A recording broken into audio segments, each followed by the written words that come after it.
Welcome to the Pump Fake Pod. We're back. Always good to make a new entrance, trying stuff new. Elliot, regenerating ourselves, doing a good time, having a good time with it. Did a little chop up on the intro, trying something new. Allowed us to go pee real quick on the intro with 2 minutes. That's what I did. So a little longer countdown. But man, how we feeling, dude? It's been a couple days. 6 out of 7 days in the green last week. It was a good day yesterday for me, 7-4. So started the year off hot, six out of 7 days in the green. But today we give some back for sure. I go 6-8 today, but I was sitting at 2-5, so I'll take it. 6-8, give back a little bit over a unit. So we're still at above 11 units on the year, but we'll take the small loss today. We can go over some of the games. Elliot, how you been, man? Not too bad, man. I hope everybody's been telling you I had a rough weekend. 6-12 on Saturday. Didn't do anything on Sunday. Was busy with some family stuff, and then today 2-3. Again, busy with family stuff and work. So only got a few plays out for the 6 o'clock, and then didn't feel comfortable playing any more games just because didn't do any diving in due to my busyness in my schedule. So everybody tail huffer until I can get my feet back under me because I'm just taking blows. So it's been rough, and so yeah, I appreciate it. No, I mean it started good. I woke up to some nice cash today with Hawaii. Lost it with Rutgers, lost with Delaware State. That was a horrible bet. Western Kentucky was a fun one. I got to watch that. A true battle for Kentucky. We got Western Kentucky, Eastern Kentucky. Obviously, we'll be talking Kentucky-Louisville tonight for tomorrow's slate. Georgia State money line, that was a letdown. They were up the entire game. Then Presbyterian comes back. Kent State, UNC Wilmington over 155.5. That looked really sketchy. Kent State was up 24-7 with 10 minutes to go in the first half. Do the math, that's a total of 31 points. But it got across the board. SIU Edwardsville money line, rhythm play of the day. They made a comeback, but they just fell flat in the second half. Fairfield plus 14.5 also lost it. And then I did good on the 8 p.m. slate. St. Louis minus 24.5 with ease. UW Milwaukee got their win at home. Iowa State minus 4.5. That was an easy play. 5.5 even. And then Xavier minus 2.5. I thought we had a little buy low spot. There's no buy low on that team. They are awful. So I think our assumptions were right. Utah minus 20.5. St. Thomas plus 2.5. Washington State kind of pummeled them and outmatched them athleticism. So 6-8, giving back about a unit and a couple chunk of change, like a dime, a nickel, and a couple pennies. 0.17 units or 1.17 units back, so we'll be all right. We have a long season, and we won 6 days last week. So yeah, hopefully tail me because tomorrow we're gonna win. We got a loaded, jam-packed slate. Elliot, any more things that you've seen outside of the betting sphere in college basketball? Any takeaways over the next last week, and what you're looking forward to this week? Maybe what you're looking at for the non-conference. Yeah, I mean, I don't know. It's kind of rough the first week to kind of, sometimes you make some over exaggerations. Sometimes you think you've got a good read on a team and you maybe don't. So it's kind of back to the drawing board on some teams, and then you got to refocus and kind of fine tune and take the results that you've seen here in the first week and a half, and then kind of use that to reestablish, your thoughts on some teams that you might have thought were going to be really good versus some of those teams that you thought might have been really bad. One for me is Denver for sure that I can think of. It's a team that I thought was going to be not the greatest. However, they've shown that bringing in that D2 coach has been good for them, and I think that they might be one of those teams that will be very competitive and should be a lot better than what we maybe thought in that preview. So. Yeah. Some of the coaches that have they've had a good start with the new year coaches, and then some have just fallen flat on their face. I think it's definitely built on the roster, who you're going after, guys that haven't been able to step up. UMass Lowell, we called that one that their roster was just weak. So I couldn't bring myself to bet that. New Haven got their first win against UMass Lowell. So Pump Fake Pod original. UMass Lowell has been one of the best teams in the American East. We don't think so this year. Not at all. So, anywho, we got some good slate of games on tomorrow. Some random couple early games as well, too. Some standalone games. So, when you're at work, working in the day, you can just enjoy a nice slate of MAC basketball, Summit basketball, NEC, Mountain West. So we got a nice little matinees tomorrow that we can dive into, and we might as well just dive into it, huh? Let's get on in it. We got a lot of games left to go, and we lead the day off the pace setter. Elliot. Iona's laying 3.5 against UMKC. This is in Kansas City, Missouri at Swinney Recreation Center. Can Iowa go into UMKC and take them 3.5? I believe they can, even on the road. I know this roster is kind of new, but they another team that surprised me with a good game one. I mean, it's almost a bet. This over/under seems excruciatingly high for a UMKC team. Is this a new kind of team? I mean, it's a new team, but I wouldn't say that it's a new team in terms of being a very good team. I think maybe, and that over/under is probably because their defense is very suspect. But yeah, I mean, I think this open -2.5. For Iona has been kind of bumped up a point. I think it's justified. I'm going to be laying the points with Iona. This will be a bet for me, obviously. Standalone game, got to bet it. But yeah, I think it's Iona, lay the points with them. I just don't think I haven't been really impressed with this UMKC squad. We talked about, they lost a lot of their guys, and what they brought back wasn't very great talent. He struggled with Evangel there at their opening home opener, NAIA school. You only win by 6. And then you kind of, you hung in there for the first kind of half of the first game with Southern Illinois, and then just kind of got your brakes beat off you. I think Southern Illinois ended up pulling away and winning by 20 plus. And like you said, been pleasantly surprised with what Iona had did in that first game against Hofstra. And I think that they're the more talented team, and I just don't see why I would get behind UMKC at this point in time. Shoot, Southern Illinois gave up, scored 101 on UMKC, so it'll be Iona minus the points for me, and standalone game, it'll be a bet. Yeah, and this is a Southern Illinois team that had Scott Nagy in the past with Wright State. Team that used to score 100 points all the time, especially in November. So you got to think that system potentially goes in there. Doesn't really work well for UMKC. So not tons of sample size.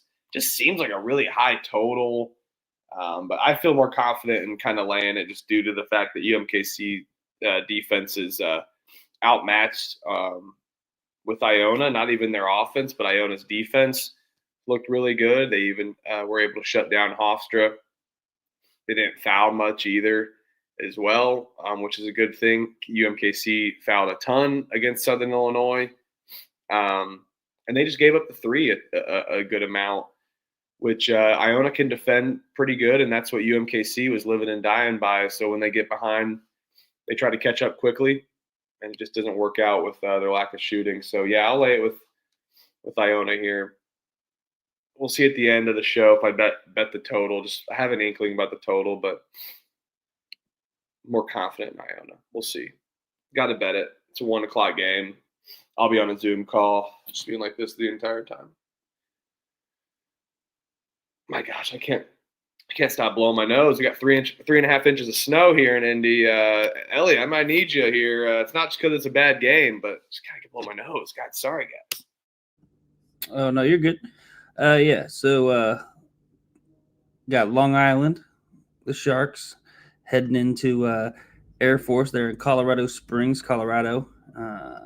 4 p.m. Eastern, 3 p.m. Central tip-off. So yet another standalone game. Pretty nice of them to, give us 2 back-to-back kind of games there in the mid-afternoon to get us through the end of the workday. And looking at the line real quick, just checking. Looks like we still got Long Island laying the 1.5. Long Island is off that victory over IU Indy, 94-90. Air Force off of 2 tough losses at Belmont by 16, and then losing at home to Austin Peay by 20. So for me, I think that I'm going to be taking LIU here in this spot. And reasoning for that is I just think that athleticism is going to reign supreme here. They're the far more definitely far more talented, but more athletic team. So I'm going to rely on the athleticism. I think Rod Strickland will be able to get his bunch up and ready to go to kind of start out this game. And there at Air Force, I know maybe Air Force plays in a tougher conference, but I think LIU has the athleticism to just kind of outrun and outclass this Air Force team. So I'll lay it with LIU here and take 2 road favorites to start the day. What could go wrong? Yeah, Air Force definitely doesn't have the better roster. I'm leaning towards LIU as well. Just they did go to Air Force last year, got a little sneaky dub as well. Air Force was up like 6 or something late, and then Long Island comes in there and wins with ease at the end of the game. So could be a similar fashion. Different styles of play. I normally go with the better defense and slower pace, but LIU's defense is just as good. So, yeah, maybe a start from 0-2. But when I start winning a bet in the day, those are my 2 losing days. The days that I've lost a bet to start have been my better days. So maybe starting 0-2 is okay. I'm with you. I'll go with the better roster, but this feels weird with an Air Force defense that just has that revenge angle spot, in my opinion. So I don't know if it's a complete lock with Long Island, and the book can see it too. So let's go LIU though. I think LIU won last year, like you said, by 9. Ended that game on a 12-0 run to kind of take the dub. But I think that Air Force team was a lot more talented. They lost all of those pieces that they had last year. Now they've got a way younger team, not as athletic, in my opinion. So yeah, I think it's a LIU spot for sure. And how about this total? Being over under 138, just after what LIU's last game against IU Indy was over under 188. So it just shows you the contrast in styles. But I really don't think LIU has a problem playing slow and playing like a grinded out kind of defensive type game. I mean, of course, they love to play that up and down playground type basketball against IU Indy, but I think they're going to have no problem with slowing it down here against Air Force. Oh man, just starting off with 3 bangers in a row. UMBC's laying 3.5 versus Morehead State. Over unders 166.5. This might be the first game I'm not betting because I have to bet the 1 o'clock and the 4 o'clock games, unfortunately. Luckily, we get away with the 6:30 start time on some games. So maybe there's a first half bet that we have to play, but I'm not doing that this season. I'll force my hand on standalone games for a bet, but not the half. Not the half. Defense is going to be bad. I think this offense isn't as up pace as we can see, but I'm never taking it under with Morehead State and UMBC. I'll take the over. I'm not betting this. No chance. It's a lot of points, though. I don't know. I'm not betting this. Yeah. I mean, UMBC kind of played a little bit slower than I thought they would against Dayton. However, it was Dayton, so maybe they're just trying to, They still put up 71 points on them too. No, but like maybe they're trying to eliminate a little bit of possessions because I mean you look at their first game against Penn State York, only put up 74, won 74-53. Dayton ended up losing, but 77-71, kept it close there. Morgan State, they obviously played Georgetown, so that's going to be a tough game. Lost 70-87, and then played Central Pennsylvania and put up 100 on them. They definitely play faster than UMBC does, at least from what they've started out this year. I don't know. For me, it's probably going to be I kind of like the home dog here. I went with the home road favorites the first two games. Kind of like the home dog here with Morgan State. I also kind of maybe might spar you here on the under 166.5. This isn't a game that I'm probably going to bet. But if I had to pick something, it'd probably be either Morgan State plus 3.5, or I'll go with the under 166.5. Yeah, I think Morgan State is the side I have to lean just as well. But yeah, that's why I'm not. Let's spar on that. I'm not confident in it, especially with the new styles of play. I mean, I'll probably get it'll probably be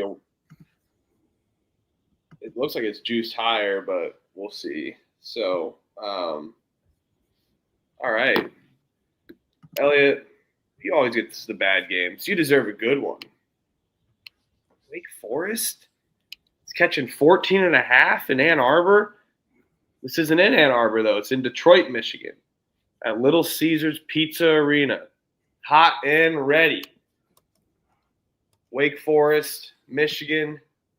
Michigan is laying 14.5. Elliot, you lead us off on a good one. Yeah, I'm not super impressed with what Wake Forest has. I think Michigan rolls here. I think they can win this game by 20. I think it's valid being up in that 14.5 range. I think the books have kind of set it there, trying to maybe trap you of taking Wake Forest plus the points here.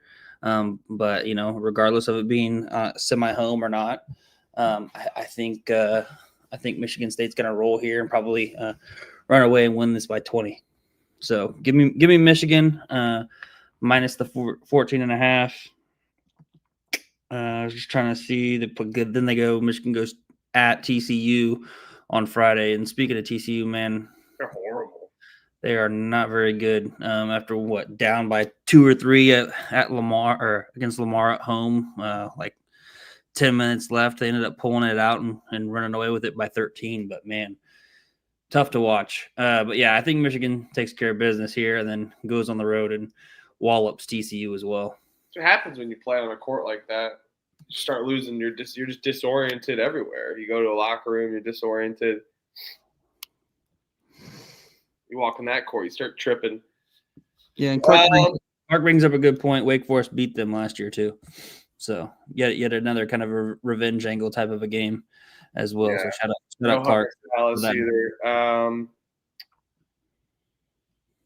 don't know if I want to lay that many points on a neutral site with Michigan this early in the season. I totally see your point, though. Wake Forest looked real. I watched them. They lack score. They didn't. They score. They've been scoring the ball well, but defensively, they let Morehead State back in it, American back in it. I think we're going to see a ton of points here. So I'll wait to bet Wake Forest. And I think because it looks like people are betting Michigan, so I'll wait for the bigger number to go up from 14.5.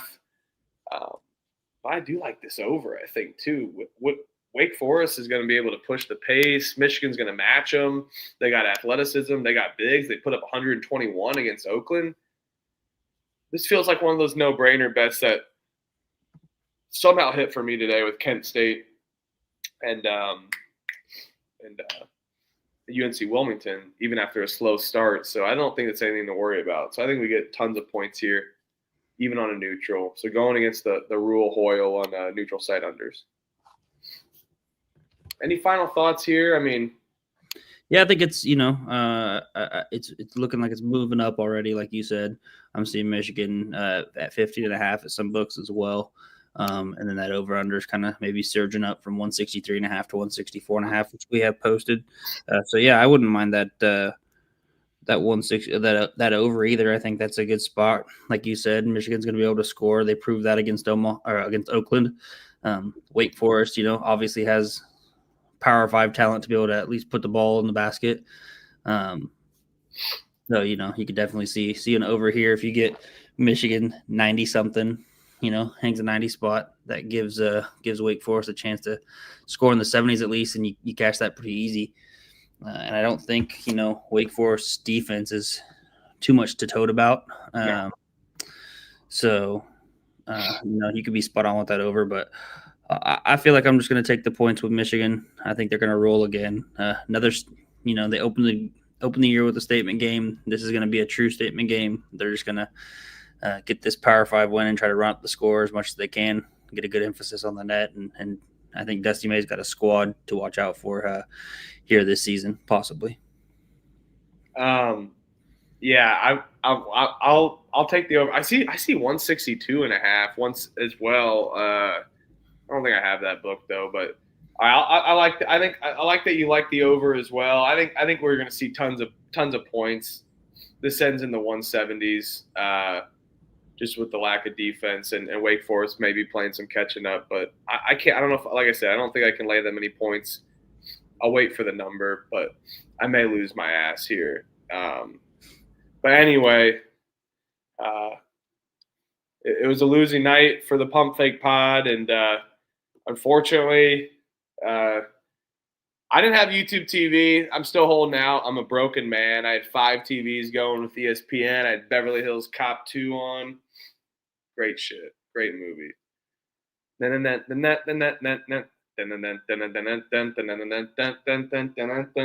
I'm telling you, I didn't have to watch the ESPN ABC game that was on there, especially didn't have to go to it. Man, looked like Trevor was betting on a baseball over there, and it hit 10-7. By God Almighty, what happened? But look who it is. Look who's at the back door. Someone's knocking on it. And his name is changed from Trevor to Dumbass McGee because we all are Dumbass McGee. Trevor, how we doing? He's finally boozing on a weekday, which is great to see. The season's over. See? Mail it. This shit. Your defense holds them to 10 points. And you can't win the game. At home. It's over. Did you have fun? No, I did not. I'm so over this. I'm so over football. It's basketball season, baby. Yeah. What about SIU Edwardsville? I'm so over football. Football is so stupid. What is that? What about SIU Edwardsville? Also stupid. I knew we were in trouble. Hey, 3-2 in college basketball.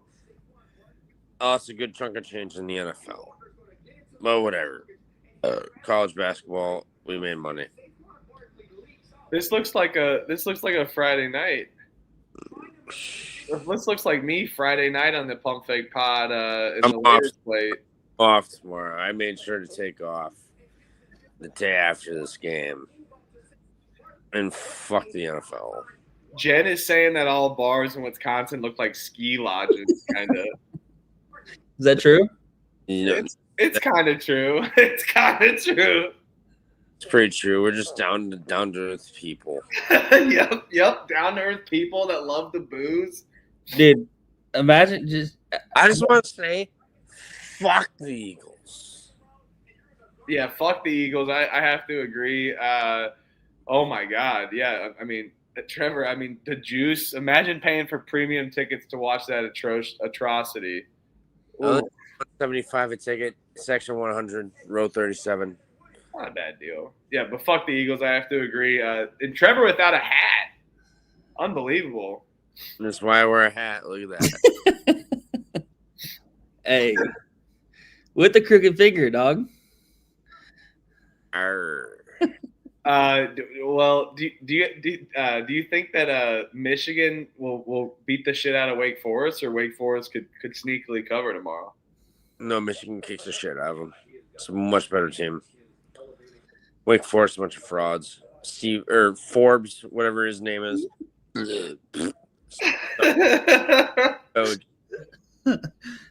Everybody's got to hammer Michigan minus the 14.5 then.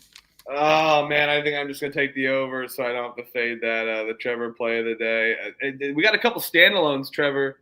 Yeah, Iona, Kansas City. I can't wait. 1:00 or noon my time. Can't wait. You gonna be up? I'll probably wake up a little before. Are you gonna go out and booze more tonight? No, I made it home. I wish had we won the game, so fucking Lulu, I'd still be at the bars until probably another 4 hours. Yeah, so this is not a bar in Wisconsin, everyone. This is Trevor's man cave. I'm watching painful highlights because I like pain because I'm a sick individual. But are you a sick enough individual to lay the road points with Iona? What's the spread? 3.5. 3.5. No, give me Kansas City. What about LIU laying a point on the road in a revenge angle as they played Air Force last year? Oh, lay it Air Force's ass. Yep. This is like a therapy session where you have to just like first thing that comes to your head. All right, we didn't bet this one. First one we didn't bet. UMBC's laying 3.5 for. I got to skedaddle. I came here to just cry. he's leaving at UMBC Morgan State. Oh, I don't blame him. I don't blame him one bit. Cheers, brother. Cheers, brother. See you tomorrow, brother. Any more of the rest of the season. Hey, I expect you to be this piss drunk tomorrow night with me drinking beer. I'm not drinking as heavy tonight, so I'm sorry about your Eagles, my guy. Yeah, hey, just not everyone can go into Berlin and just have a comeback win. Not everyone can be Jonathan Taylor. I get it. It's tough. Hey, you're welcome. Yeah, I know he's from like Oshkosh or something. Where's he from? Oshkosh? I don't know. Oshkosh, Fond du Lac. I think he's from Oshkosh, I think, dude. Or Sheboygan. But hey, fuck football. Football's stupid. Nobody likes football. Yeah. I love that he held on to baseball during the previews. Good World Series, I'll give him that. And now he's saying fuck football. And it's week two. Nobody likes football anyway. Football's stupid. And you had a good start to the season in college basketball, so we're feeling good. Week 2, baby. Bro. Week 2. Yep. How close is that? I'll catch you fellas tomorrow. Toodles. Toodles. That was awesome. Trevor wasted. Oh, just had a good time. Actually, before we do that, let's just go ahead and shout out our sponsors. We're sponsored by Rhythm, rhythm.ai. It's a great website, great application. They got a bunch of predictive models. They have models that you can build custom as well. So some in-house models, custom builds, whatever you want to do, whatever sport outside of college basketball as well. You can sign up at rhythm.ai with the promo code PFP25 for 25% off your first month. It's a great site. They've had plenty of plays hit. I know that we're in charge of picking the Rhythm play of the day. It's 2 and 3, but we'll get there. It's a long season, but we also have to take the luxury of picking those games. And now I feel like I'm taking over. Back when I was like taking only like 2 games a night instead of hucking. So we'll shout out some plays that Rhythm likes as well too. I know that they like a ton. They've hit a ton. So let's continue cashing on their model as well. Lipscomb is catching 5.5 at UNC Asheville. Over under is 155.5. I think Lipscomb's is taking a step back, man. I mean, they got the break speed off of it, Vanderbilt, rightfully so. You lose to Mercer, 92-77. You know, UNC Asheville, their defense is absolutely atrocious as well. 2 defenses we're seeing in a row, so another over I could potentially like. But I think this is a get-right spot for UNC Asheville after losing their first 2. Lipscomb, completely new team. A lot of defense, so I even like a UNC Asheville team total if I had to pick an over there, just taking their team total. But I even could lay it with UNC Asheville. I think they dominate. I think they win by like 8 or 9 points, but they're up pretty much by like 12 or 13 at home. I think this is a comeback spot for UNC Asheville. Yep, I agree. I had this one star. This is going to be a bet for me. I'll be on UNC Asheville minus the 5.5. I know. We've talked about not laying that 5.5 number. Lay the 6. Lay the 6.5. Take the 5.5. But this is a spot where I just can't pass up here. I'm going to lay it with Asheville here. I think they're definitely the better team. Lipscomb has definitely struggled out of the gate. This is going to be their 3rd straight away game. You have Asheville coming home off of that road trip to Wichita State and Georgia Southern. Now they open up with their first home game. I think they're going to come juiced up, ready to play. And I like Asheville here to get it done. So it'll be Asheville minus the 5.5. I don't mind that over 155.5 either that you had mentioned, Huff. I don't know. I feel like maybe Lipscomb's going to be on some tired legs. Just coming in here after Mercer. They're staying out there, going to Asheville next. So, they might play a little slower. They've been playing at a slower pace this year. Asheville, not as high of a tempo as they have been in the past, but I'm really I really like the spot for Asheville here. I think losing those first 2 games, they're going to be motivated to get this win against the Lipscomb team, who's definitely taken a step back this year. So, yeah, it'll be a bet for me on UNC Asheville minus the 5.5. And I think Huff's having some technical difficulty, so we'll go ahead and skip on over to the next game. Oh, nope, there he is. Go ahead. Yeah, I am. Technical home difficulties, dealing with the doggy here. You're good. So I'm going to rock with this next game. We have Appalachian State going into Ohio State. They're in Columbus, Ohio. And I'm just checking this. It looks like we've got the over-under is now at 148.5. The spread is now at 25.5. So it's moved up a point each way.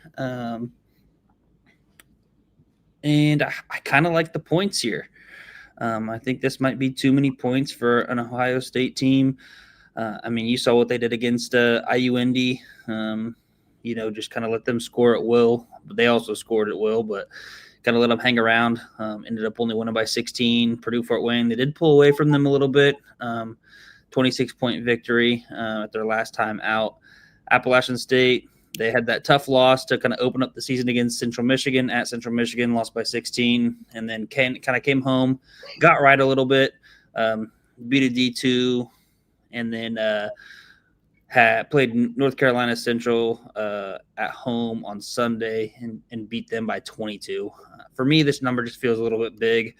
I think I'm just going to let this kind of go up, see how high it gets up, and then maybe pull the trigger on App State. Really will just depend on what the number it gets to. But right now I'm seeing a 25.5.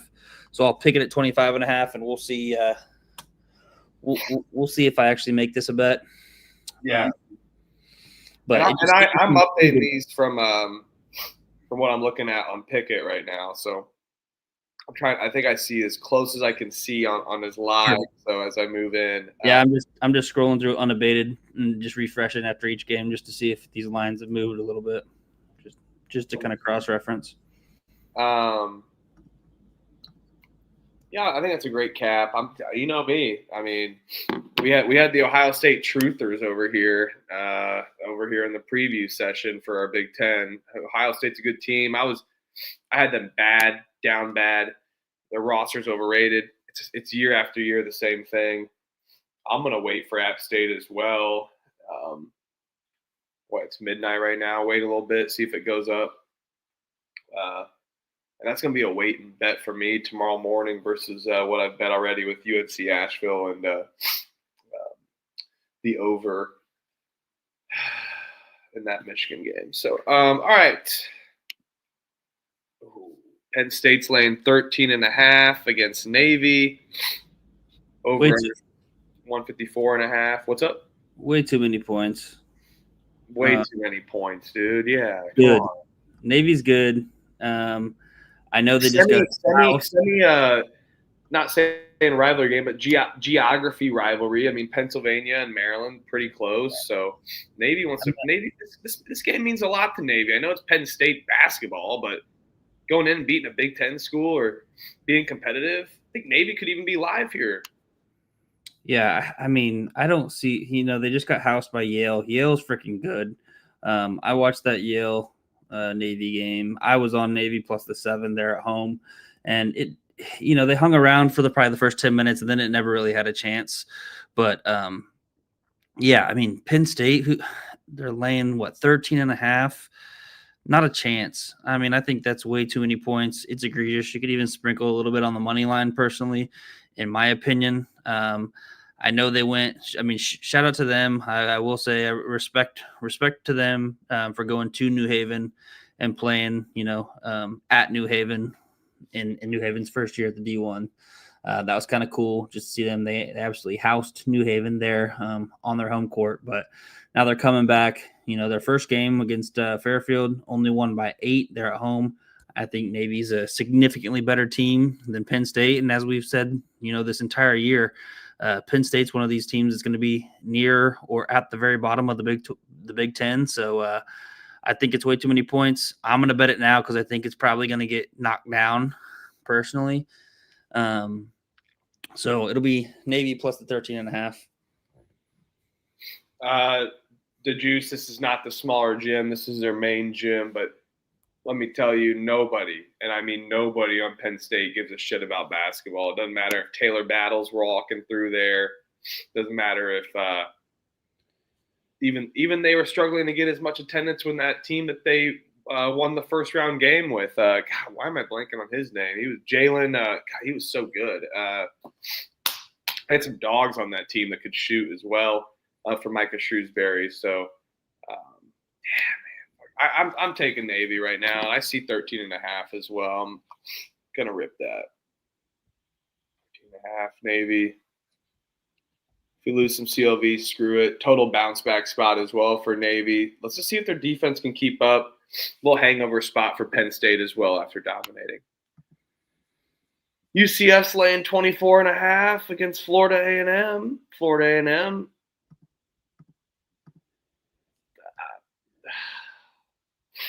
Sure. I don't know.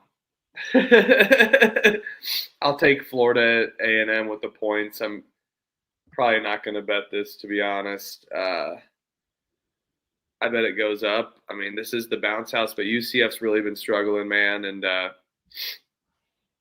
watched them. They I don't know if I can bet them offensively, even against a FAMU defense. So, yeah, give me FAMU plus the points. I'm not betting this. I'll tell you that.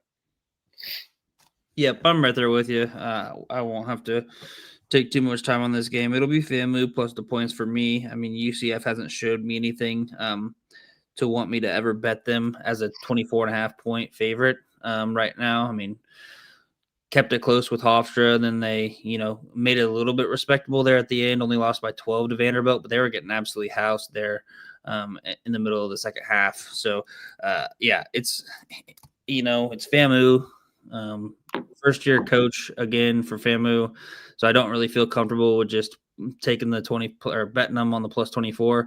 However, I'm not comfortable with laying it with UCF at this big number because they haven't proven anything to me. So it'll be a pass for me, but I will pick FAMU plus the 24.5.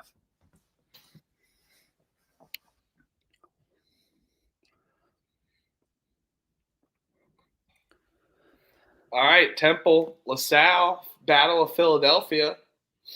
Well, Big Five matchup tomorrow. Temple's laying 6.5 against LaSalle. LaSalle with Darius Nichols. It's been pretty good. I've enjoyed their team. They dominated Coppin State. They beat King Rice and Monmouth by 13. Temple easily beat Delaware State.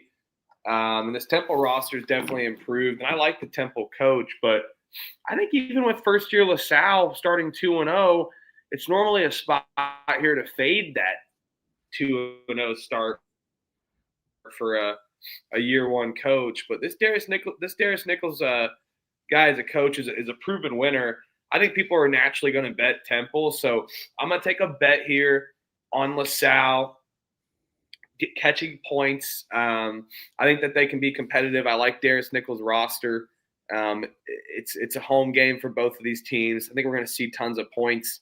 No defense really for the most part, but both defenses have been pretty good as well. And LaSalle can defend the three and have been able to defend the three very consistently against Coppin State and Monmouth. So now they get a little somewhat of a test with a Temple team that is better at shooting the three.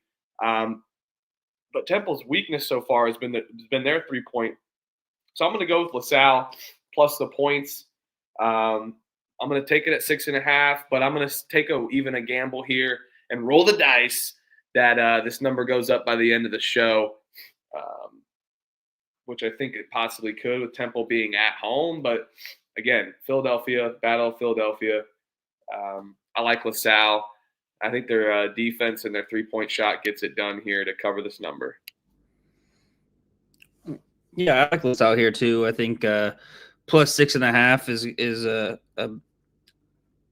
good spot to take the plus 6.5, especially in kind of a rivalry game, with the Philly 5. So I think Darius Nichols has done a great job there so far at LaSalle. Don't see why he couldn't keep it rolling here against Temple. Not saying that they're going to necessarily win the game, but I think they can keep it within 2 possessions. Temple, they've only played the one game against Delaware State, won that game by 18 at home, almost had a week off. Whereas LaSalle, they played on Wednesday, then played on Saturday against Monmouth, like you said. So yeah, they're not really traveling. They were at home against Monmouth and Coppin State, so no travel spot here or anything like that. Both being in Philadelphia, so yeah, I don't mind backing LaSalle here plus the 6.5 in kind of a inter-city rivalry game. Liking too many overs, but I hate taking unders this early in the season unless it's a solid angle because the over looks sharp in this game. Georgia Southern has just lacked any type of defense whatsoever early on in the season. Been putting up 90 points. Florida Gulf Coast's defense is pretty atrocious, but they did play Illinois. Gave up 113 points. These Illinois team likes to beat up on them, but Florida Gulf Coast has the best turnover percentage in basketball. Didn't turn the ball over too much against Illinois. Just kind of got manhandled, but was able to score points, which I think they're going to be able to do here just fine. Georgia Southern's going to be pushing pace, giving up 92 against East Carolina, 90 against UNC Asheville off of a win. So I like the over here. I think we're going to see tons of pace, tons of points here. If I had to pick a side, I'm going to ride this Georgia Southern team. I like this team. They're sneaky. So yeah, I'll take Georgia Southern, and I think we see yet again a ton of points here on a blind over bet.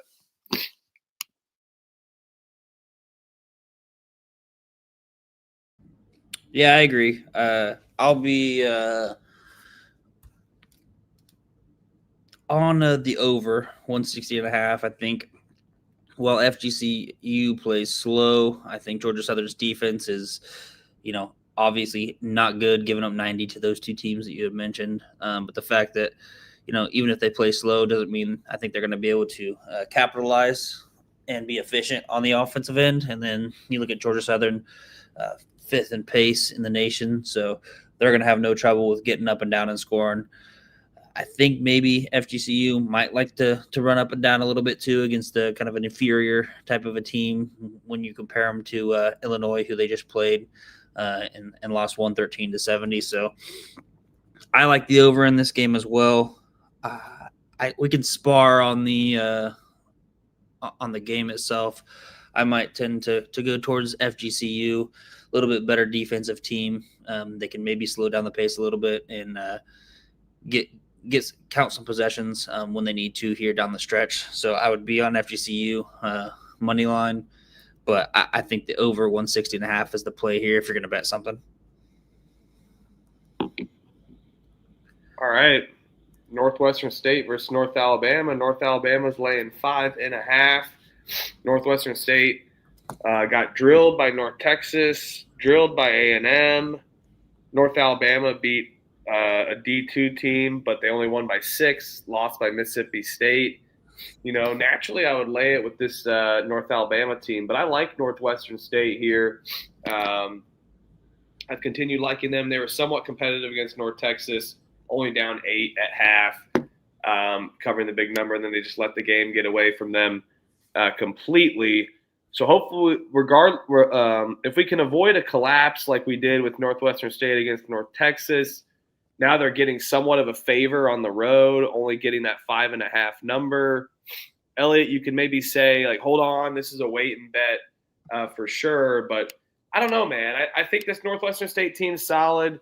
And even the books are kind of realizing that there's a roster difference with this North Alabama team, even with Tony Pujols. Fading him is a little tough, especially at home. But I don't know. Something's telling me about this Northwestern State team being somewhat competitive. They got beat up and let that game get away from them. But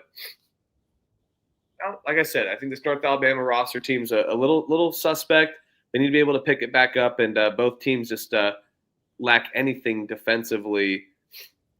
So yeah, give me Northwestern State. I might wait to bet this, to be personally honest. Yeah, two great coaches here with Rick Cabrera there at Northwestern State and Tony Pujols there at North Alabama. So I think both of these these teams and programs are very prideful. I'm assuming that Pujols is not going to be very happy with the 6-point win over Lane, D2 Lane College in North Alabama's last outing. And like you said, Cabrera is not going to be very happy with his meltdown there at North Texas that Northwestern State had. So curious, interesting kind of game here. I'm probably going to lay off of a bet just because of, both sides are coming off of kind of some not necessarily just disappointing efforts there down the stretch. So I'll lay the points with North Alabama covering that -5.5 after that terrible outing against Lane where they only won by 6, but not going to be a bet for me. I'm going to lay off. All right, Toledo's going into Wright State, little intra-conference or intra-state battle. Wright State's laying 5.5, some 6.5s available. Over-under is 157.5. Toledo lost to Marshall. Lock battle win on my Marshall team I've been high on. USA, they lose at home against South Alabama. Wright State went to Cal, enjoyed a little some R&R and Cal. They lose by 10. Wright State's now laying that weird number of 5.5. But they're defensively, Wright State can dominate here. But laying points against Toledo is kind of tough. I mean, especially a Toledo team that's starting 0-2. You know that they're going to come out playing somewhat aggressively. But first road spot for this Toledo team. It's been struggling. Wright State looked pretty good against Cal. This could be a stay-away spot for me, I think. I don't want to fade Toledo here. Wright State coming back from that Cal trip is interesting, but it is a home game. I like their environment.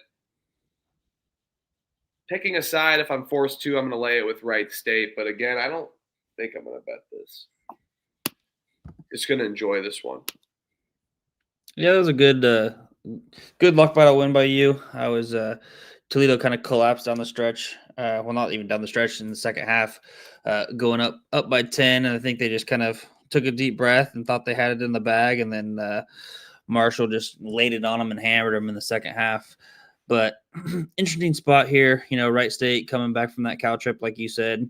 It was on Thursday, so they've had some time. They've had the whole weekend to kind of get right and get rested from that trip.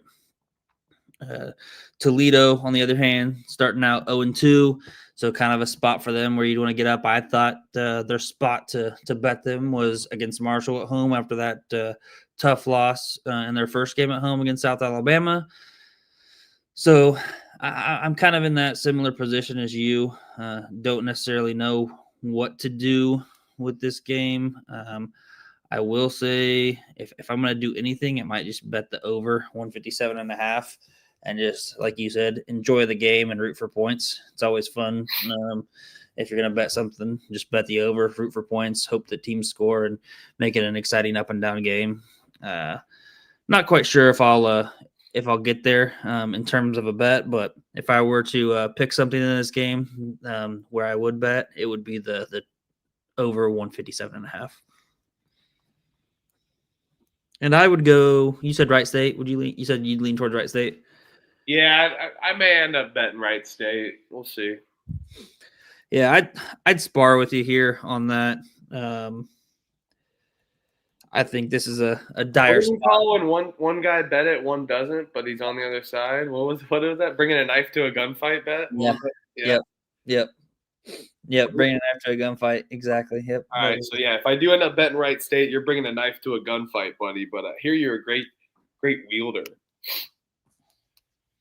Speaking of wielding of the swords, Duke is going into Army, into West Point, laying 30.5. Respect to Duke. As much as I hate Duke, they're going into West Point. You got to think Coach K is going to be here. Coach K ties to Army with under Bob Knight, who I have a lot of respect for as a Hoosier fan. And he did a lot of stuff for my family. Bob Knight did that never was in the limelight for behind the scenes. Good dude. So Coach K got his teachings from that era. Much as I want to lay it with Duke, I think they have somewhat respect for the troops and call the dogs off. And Army's going to come out somewhat competitive in the first half, I think, as well. I could be talked in Army first half, but I'll take Army with the points, and I'm going to wait to bet it as people rush to the window to bet Duke. But this could be a call off the dogs game, bet for the tip, and hopefully we get like an Army 35.5, 36.5 or something, and we win on a bad number. They got to call the dogs off. Come on, for the troops. My hair is horrible today, I know. And I know at least in for you there on the East Coast, it already is November 11th. So happy Veterans Day to everyone out there who's served the country, friends, family, all those. Shout out to the troops. Shout out to those who've served our country and made the sacrifices and everything else for people like us to do what we do and not have to worry about anything. So happy Veterans Day, and thinking thoughts and prayers to everybody overseas, or going overseas, things of that nature, and who all have been affected. We appreciate you. But yeah, I agree with you. How can we not be patriotic and bet Army plus the points on Veterans Day? Plenty of different angles to look at. You also look at the Duke, Coach K. They're not going to want to run it up on his alma mater. So it just, like you said, I think it's a wait, and bet it here at the very end, because this is definitely going to go up for sure. So Army plus the points for me. Happy Veterans Day. Well said by Elliot. Yes, ton of veterans in my family. I got a colonel, great-grandfather, lieutenant colonel, grandfather, badasses snuck in. I know that's Memorial Day, but again, We honor the veterans here. Thank you. It's a full today, but just thinking of everyone that steps up. My great-grandpa snuck into the Army at 14 years old to get in back in the day, World War I. Just thinking of the sacrifice that people have to make constantly. It's unparalleled, and yeah, Elliot, you said it best. So give me Army. There's more to life than betting, but betting is fun and makes life just a little fun on the way, and you get a little power on sports on your own little thing. So we're gonna honor the troops for sure on this one. Don't fade the troops, and thank you, veterans, for sure, for keeping our country safe and. Just everyone that makes those sacrifices, even the family members that have to endure those sacrifices for them being overseas as well. Yep. And shout out my brother, stepbrother Corey, and my grandpa Poppy, both served in the Army. So shout out to them, true veterans, true heroes for sure. Absolutely. Yeah, it's everyone that's got veterans in their family, had veterans. They're always veterans, but make sure to show them some love in the chat. Drop them. Like I said, unparalleled behavior and will there for those veterans. So, and all these guys that are play for Army, if you didn't know, I mean, most of you probably know, they have to go do service. So, David Robinson, all-time legend, NBA player, he served at Navy, did 2 years in Naval Academy service. Did the after the Naval Academy. So yeah, shout out. Look at that. We got some veterans in here. Brandon Singh, dad is in the Marines. Shout out. Salute, Brandon. Yes, thank you so much. Parlay P's just dropping some love. The Juice father-in-law was a non-vet, brother-in-law Desert Storm vet. Wow, thank you for their service. Yeah, Brandon said it best, doing things out there that I would never do. It's tough. It's a sacrifice. And sometimes they're out at front making sure we don't have to do that and take that next step by force or whatnot. But because a lot of people had to, and a lot of people have stepped up for the draft. Another amazing sacrifice by them as well too. And thanks everyone. Let's go veterans. Too bad I was at a company for like 4 years that had bank holidays. I had this off a ton. Crap. It is Air Force on Veterans Day too. Now making that is something that God, we're fading Air Force. I don't know. We'll have to go back to that one, but maybe we'll see. I know this is spelled wrong. Don't care. It's how it sounds out. Dayton versus Cincinnati. Cincinnati's laying 6.5. Over under is 146.5. Man, no chance I can lay 6.5 with Cincinnati. I know that this is a different team. And another call out that we had with Cincinnati is that they've stepped it up, even with their losing of Jizzle James. But you only beat Georgia State at home by 10, dominate Western Carolina. So offensively, just could be an issue. There's some inexperience, and there's tons of experience on that team. Kurt Crecia, Baba Miller, Day Thomas, some good players on Cincinnati in their roster. But I'm not going to discredit Dayton here, who only beat UMBC by 6 as well. So they got a similar kind of story. They beat Canisius by 40 in their first game, and then kind of lay an egg on a hangover spot for UMBC. Looked like both teams were looking ahead to this game. Cincinnati only won by 10 to Georgia State. Dayton only wins by 6 to UMBC. Total look-ahead spots for the boys. Defensively, this is going to be a matchup. I think we're going to see a ton of defense here. This is going to be a really physical game as well, too, across all boards. Dayton's going to be bringing all their energy. Cincinnati's going to be bringing their energy. Man, I like Dayton here. I think it's too many points. And this is going to be a wait and bet under for me as well, too. Maybe even a live under angle spot here. If we start off strong, get to the 150s. I don't foresee a team scoring 80 points if that's what they're going to be banking on. I like Dayton here to cover. I think they can bring the intensity on defense and cover this number. I don't know if they can win, but I for sure as hell think that they have a chance to cover by 6 points and keep it somewhat close. So they definitely have a chance to win. But I'm not going to lay the money line here. I'm just going to take the points, stay somewhat comfortable.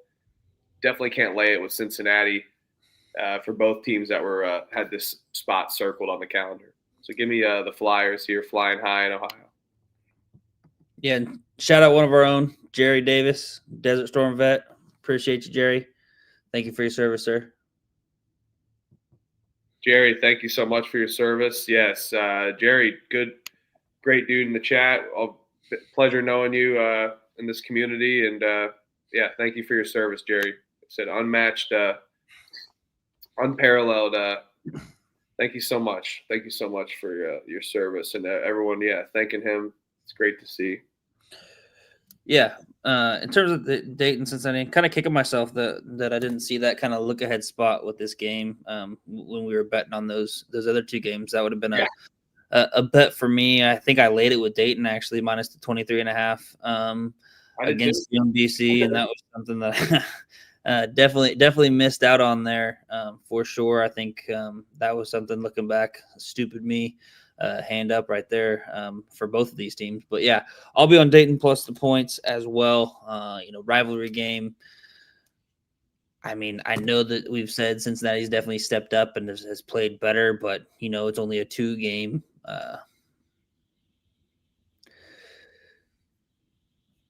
sample size. So I don't know. I think Dayton keeps this. I don't necessarily think that they're going to be live to win this game. But I think they're going to be able to hang around and get this done and cover that 6.5. So I'll be betting Dayton to the point. And I don't mind. I just looked at this. I don't mind this either. This under, that wouldn't be a bad under either. I think both teams are going to play real gritty defense.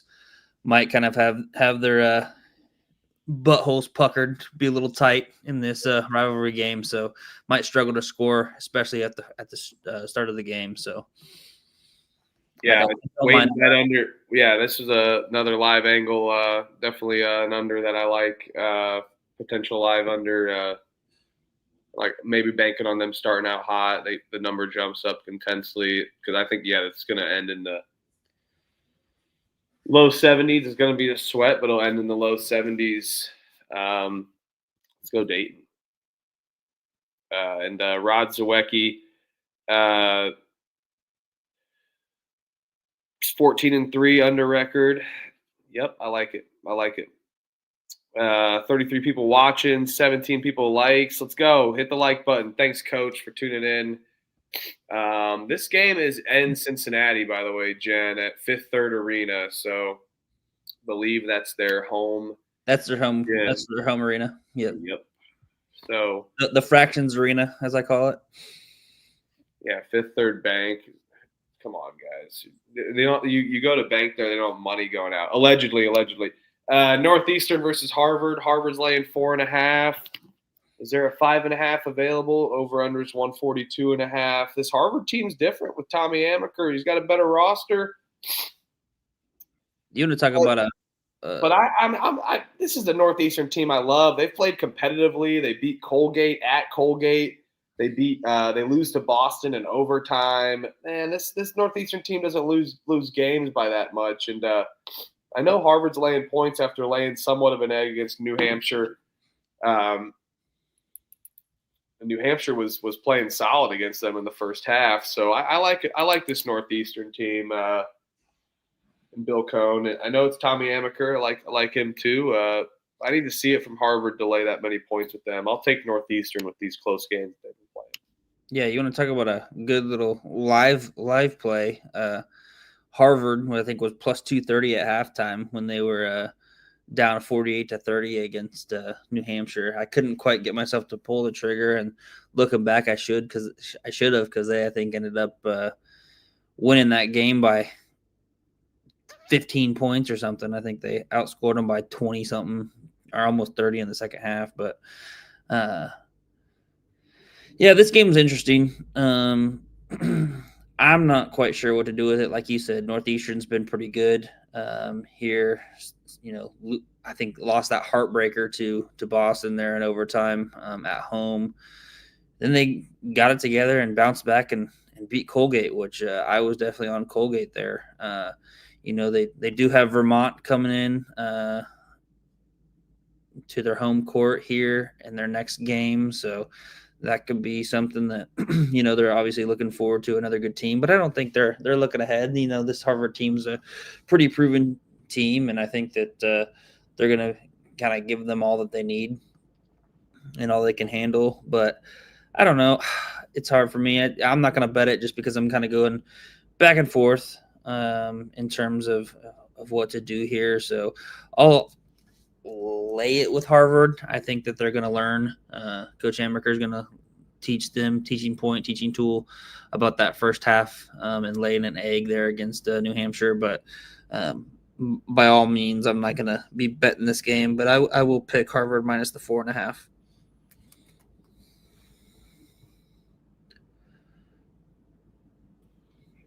All right. Wagner's catching 9.5 against Fordham. Over-unders 136.5. Fordham laid an egg against NJIT in their first game. A lot of hype going into this Fordham team with the Magpio. Wagner played somewhat good with Seton Hall, but got their break speed off of them against VCU.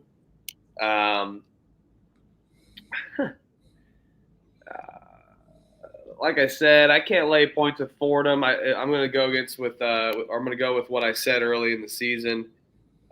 We couldn't lay points with them against Mount St. Mary. They almost won by 70 points, 69 points. Nice, as Trevor would say. That was Fordham, by the way. The Wagner playing somewhat good. Defensively, Fordham's pretty stout against the Wagner that's going to minimize possessions, and Fordham's defense is decent with a small sample size. It doesn't allow too many buckets, so it's going to be a stay-away spot. I'll take Wagner, but you know me, a little live team total under for Wagner at most, just because it is Wagner. But this is a stay-away. I can't lay points with Fordham. Yeah, I will say Wagner's playing with a little bit more pace than they were last year. So, I think I almost want to bet the over here.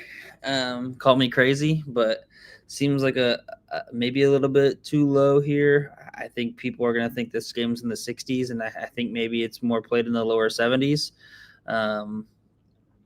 So if I was going to bet anything, it'd be the over 136.5.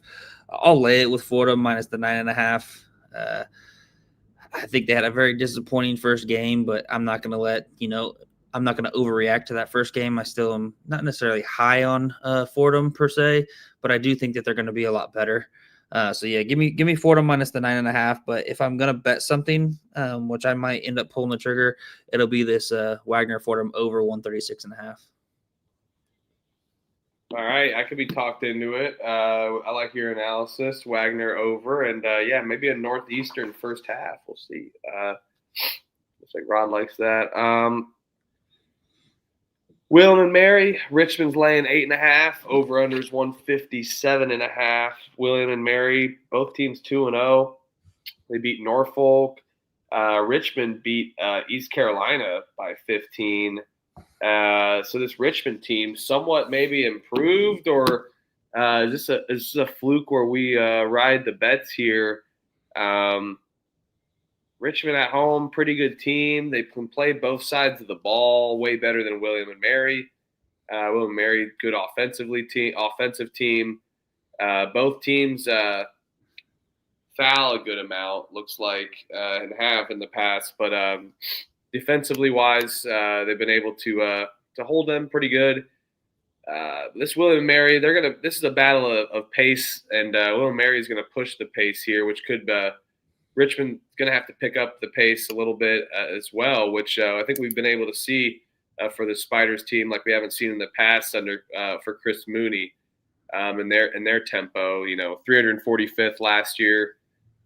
It's not saying that they're fast by any means, but they've been able to match teams in the small sample size that we have. So, I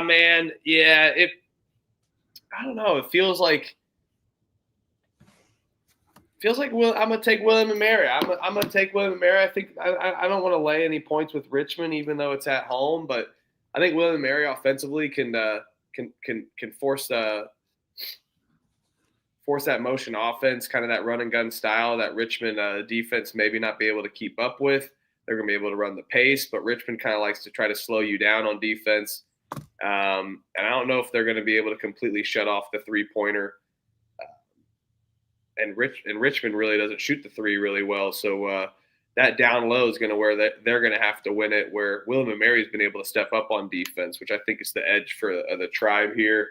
This could be another wait and bet, though.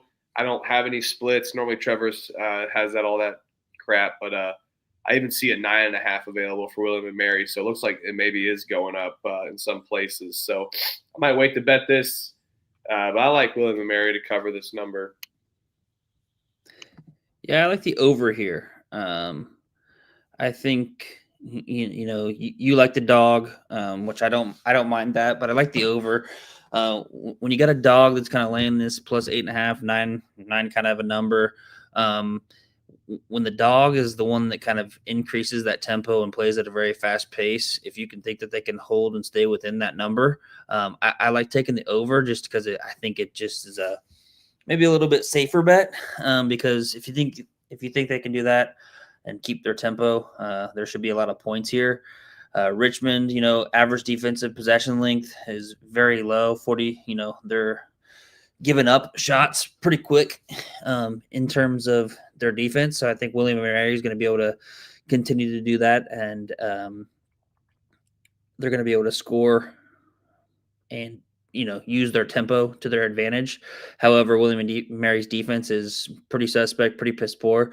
So I think Richmond, even though they play slower, they're going to be able to create good offensive efficiency and score really productively. So I think that kind of leans and kind of tends you to want to take the over 157.5, just because I think William Mary is going to be able to score with their fast tempo. Richmond's going to allow that tempo to be used, but Richmond's also going to be able to be efficient on the offensive end due to William and Mary's poor defense. So give me the over 157.5. All right, cool. Maryland's laying 30.5 in College Park against Alcorn State. Over under is 151.5. I can't bet either of these teams. I think I'm not going to bet this game, so we'll skip my full-blown analysis. But the reason for my no bet is that it's a new Maryland team. I mean, I know Buzz Williams wants to get the best out of his boys, get them going. Rah, rah, rah. So maybe Maryland can win by a good amount, especially after their lackluster performance against Georgetown. Pump fake pot, triple lock there. But Alcorn State losing by 45 to Minnesota. No chance I can bet this. I'll write down Maryland minus 30.5, but I am not going to bet this just due to I need to see more of Maryland. And I don't want to put my hard-earned cheddar on Alcorn State either. Yeah, I think that Maryland really struggles to score, so that makes it definitely hard for me to lay this big number. I mean, you looked at what they did against Coppin State, only winning that game by 22. Then they only put up 60 against Georgetown, albeit Georgetown has a very good defense. I will say on Saturday, Maryland goes to Marquette, so they play an away game. Could be a little bit of a look-ahead spot with Buzz getting ready for Shaka Smart and the Golden Eagles there on the road.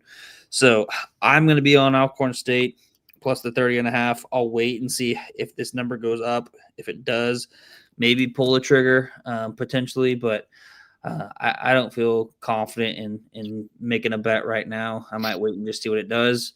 And if it gets up, I'd say probably 35.5, which is probably not going to, but that would be where I would maybe pull the trigger. But yeah, so Alcorn State plus the 30.5, no bet for me.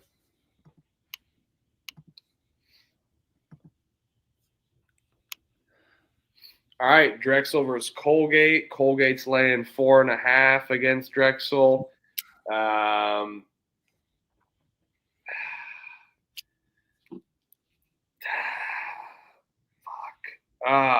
Fuck.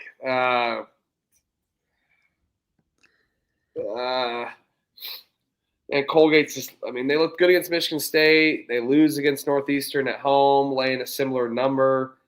Drexel, though, I'm not high on Drexel's roster. This is going to be another Colgate, just go to the window, blindly bet it at home.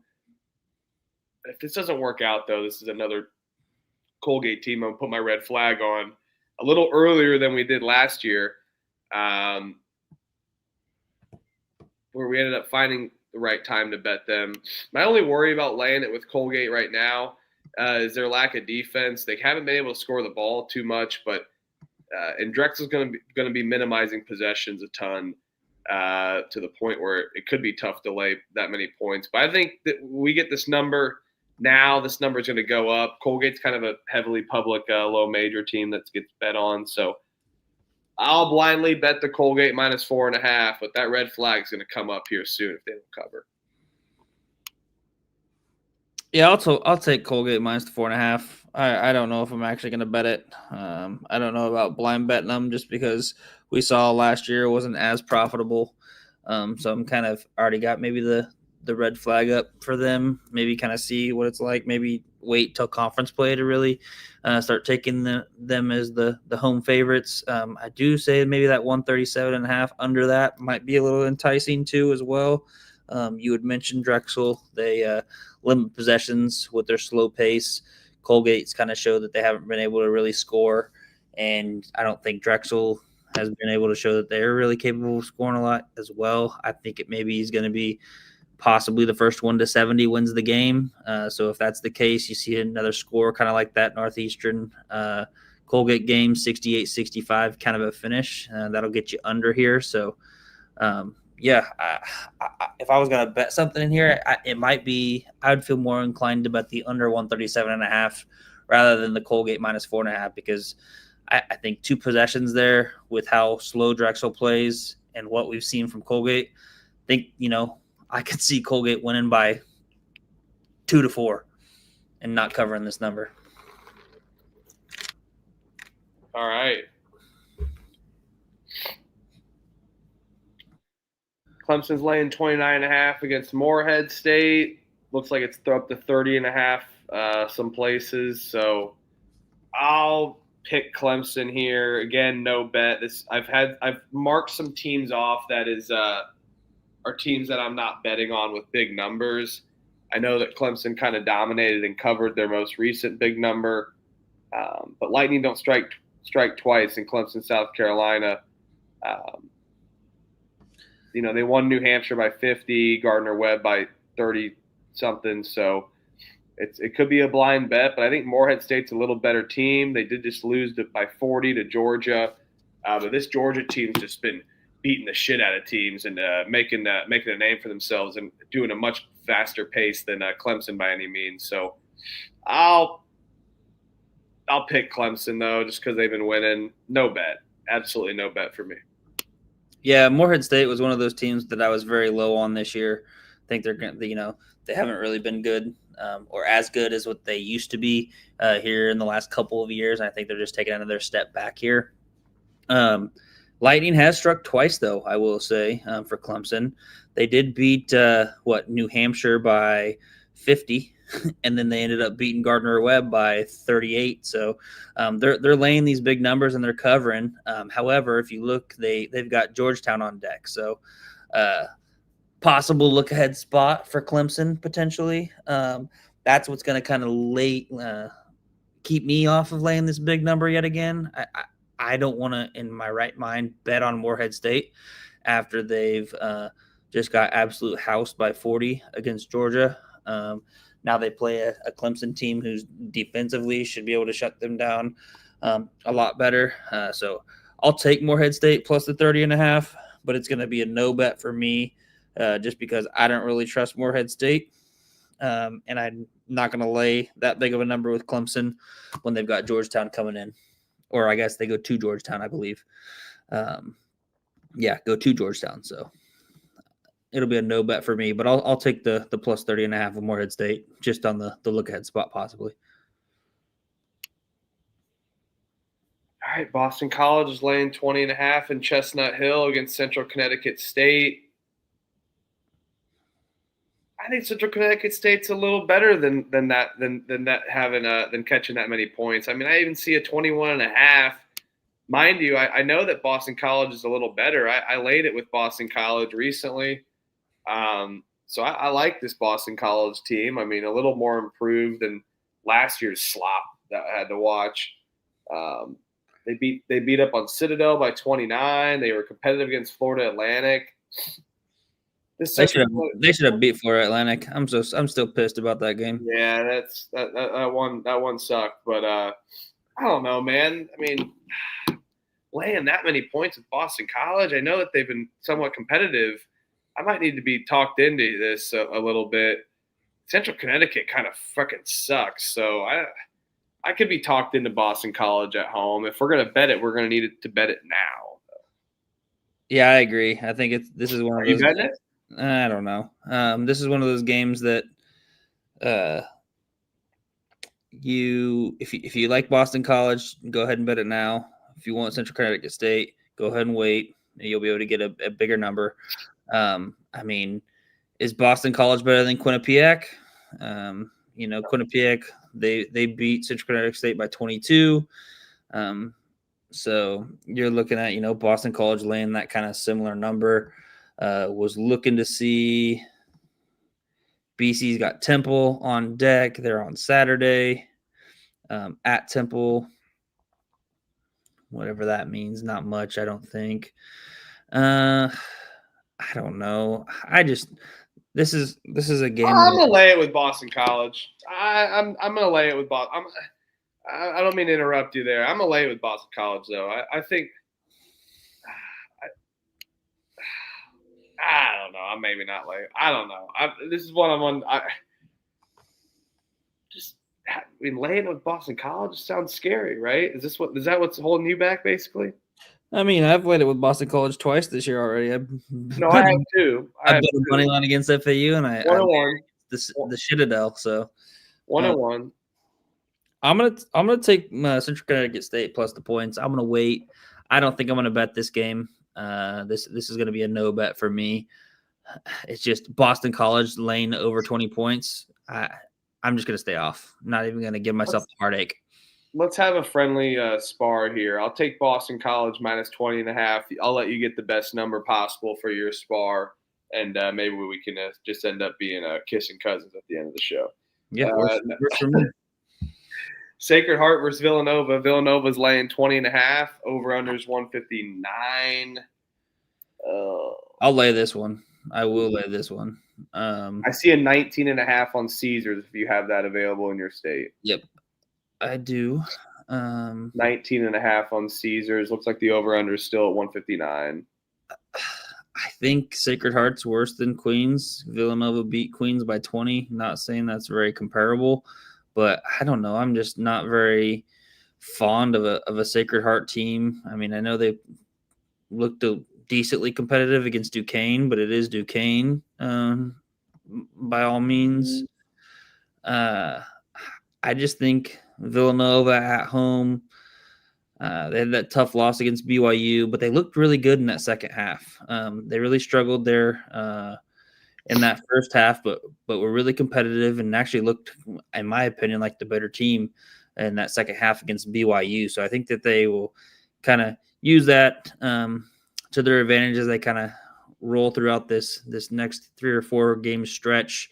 They look good with Queens. We're pretty high on Queens. I know they didn't fare well against Winthrop there in that first game when we had bet them, but I still think Queens is going to be a force to be reckoned with there in the A-Sun. So, yeah, I think that was a good 20-point win by Villanova there. So I'll lay it with Sacred Heart. I'll lay the 19.5 or the 20.5. Whoa, Freudian slip there. So lay it with Sacred Heart. Oh, did I say that? I'll lay it with Villanova against Sacred Heart. I'm not scared of that. Did that against.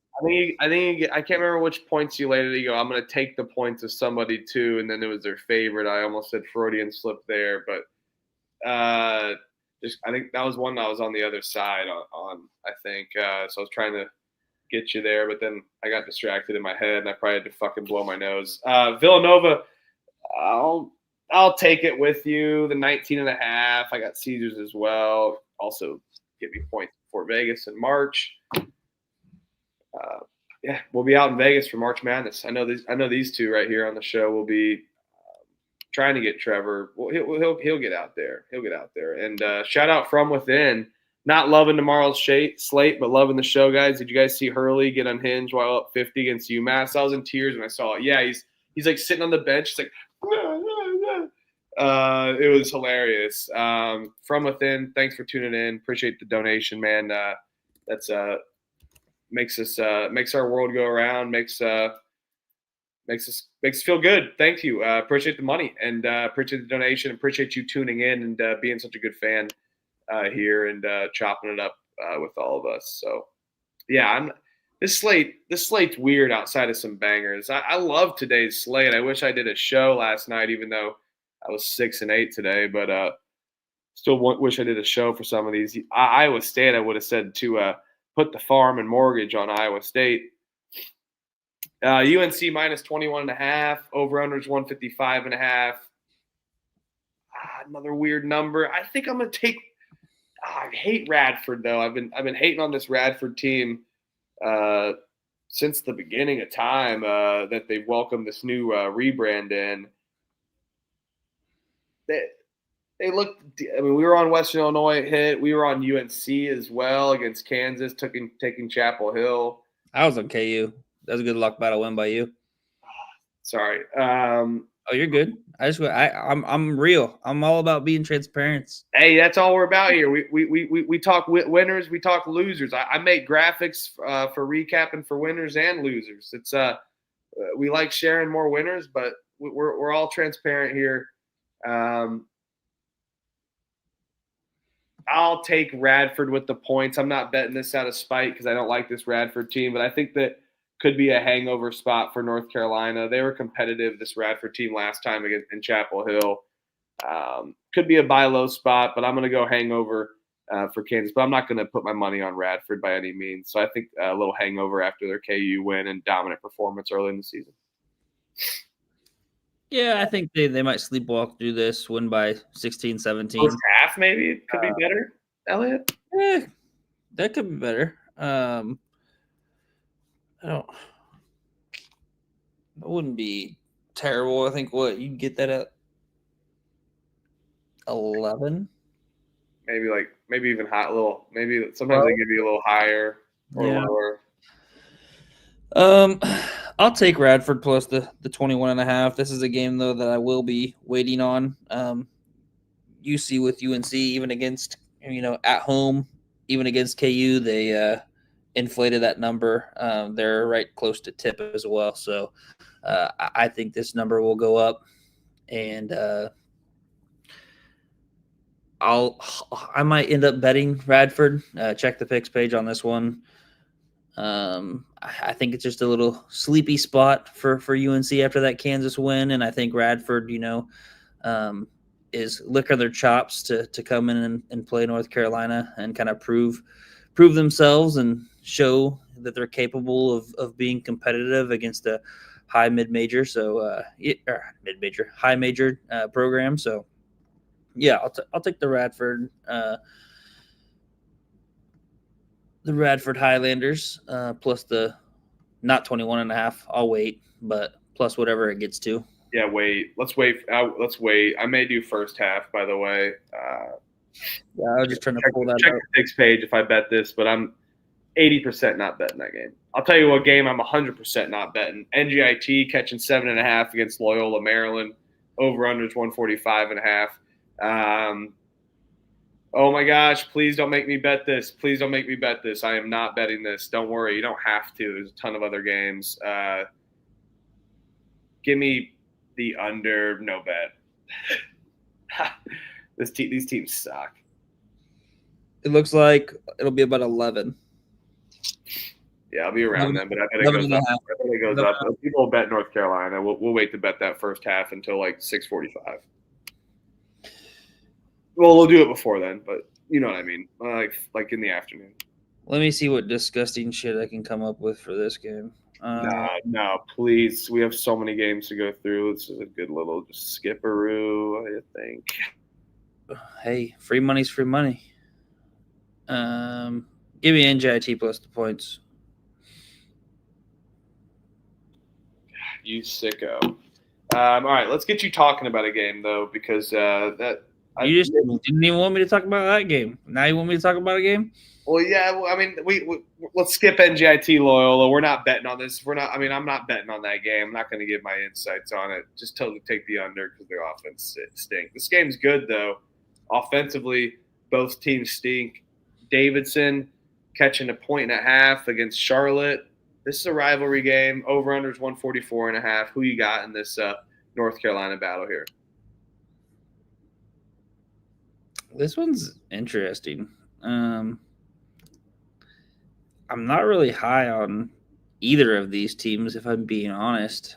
Davidson did have that good ass kicking of Washington State. They're at home on their last time out. Hand up, I was on Washington State +4, so that was a good ass kicking that I got on Saturday. Charlotte, in the meantime, they won their first 2 home games, looked pretty good against Indiana State, and then snuck out a win against Tennessee Tech by 5. I mean,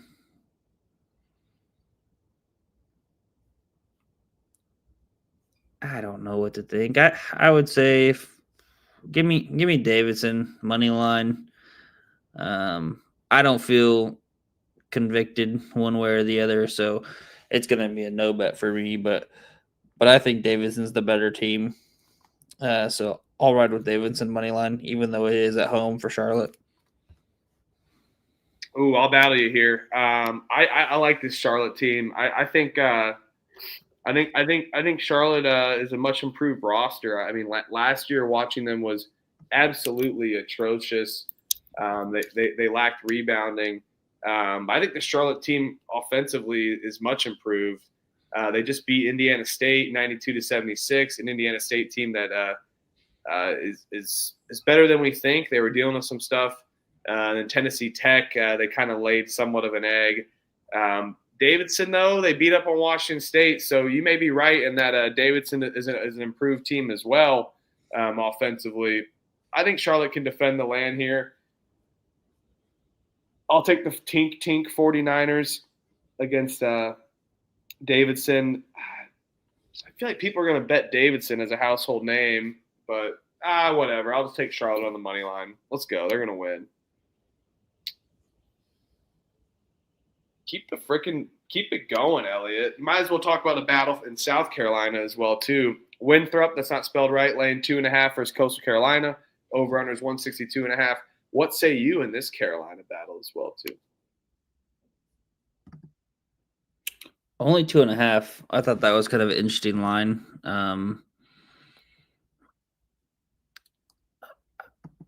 It's weird, though, because I mean, Coastal Carolina, they're not that great, or I don't think they're that great. So I don't know why. I mean, I thought Winthrop has looked good both times out against Queens, and then on the road against George Mason. They were winning that game there down the stretch, and George Mason ended up pulling away there in the last 5 minutes or so. I'll lay it with Winthrop.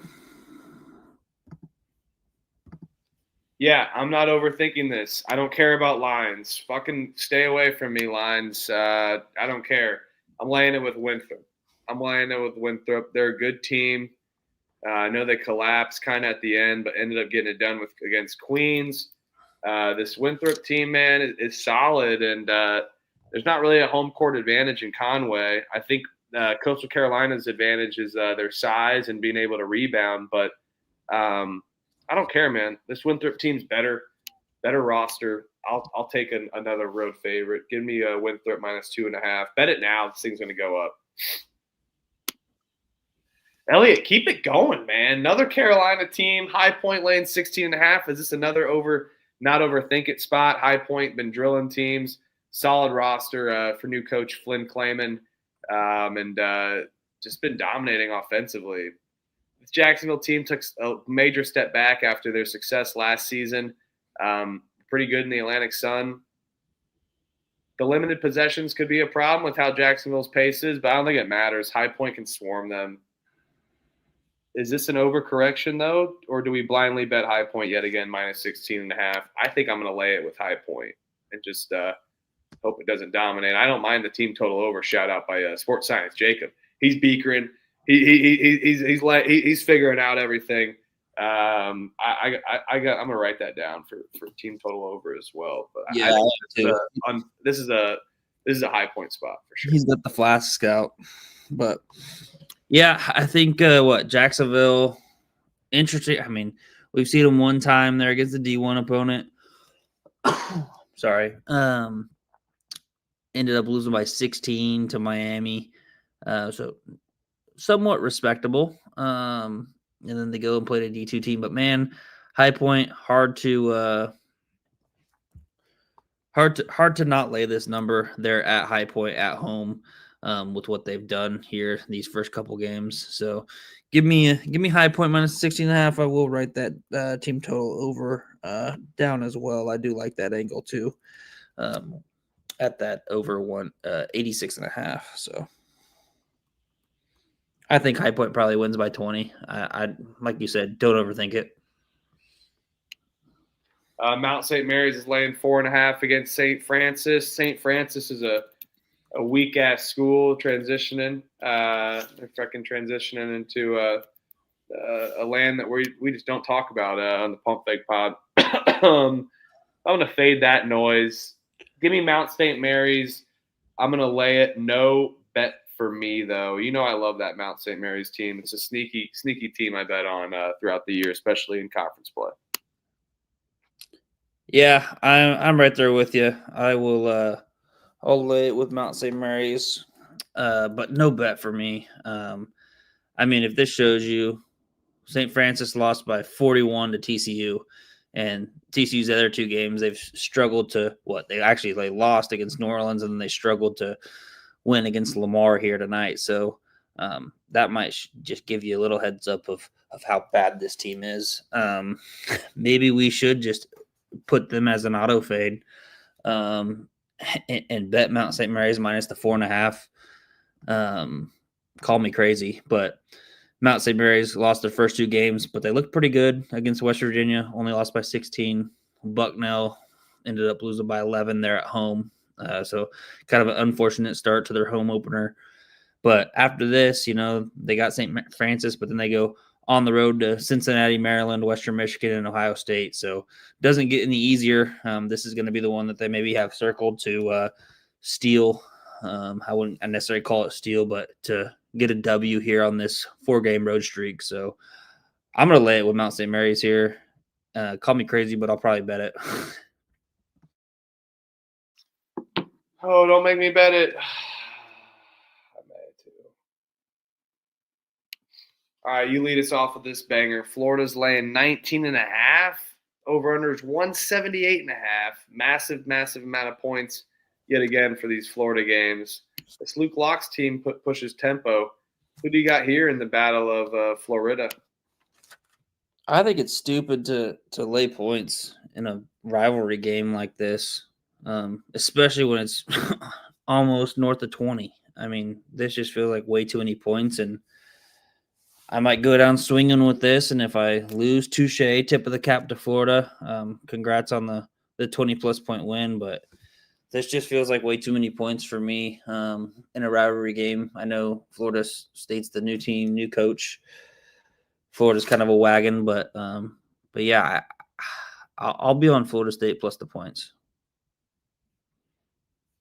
Yeah, I'm with you. I'm going to bet Florida State as well, too. I think this Florida team roster is solid, but just too many points in a league where I know like first-year coaches in rivalry games aren't the best thing to take.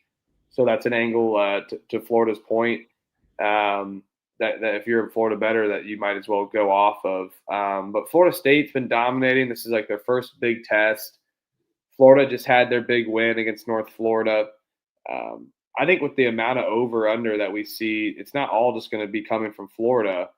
I don't think we see 100 to 70 slacking or anything like that by any means. 100 to 80. I think Florida State stays with it. Some for the most part. I don't think they're going to be live, but I'll take Florida State plus 19.5 against number 3 Florida. Maybe we sprinkle money line. I don't know. I'm on the TC College Experience tomorrow. That could be a sprinkle money line for my pregame show bet tomorrow. Butler's laying 29.5 against Chicago State. This is going to be a no bet for me. Laying points with Butler is just not worth it. Chicago State, though, with that over-under, I don't think that they can keep up. I'll pick Butler. I'm not betting this game. Absolutely not. Not betting these teams.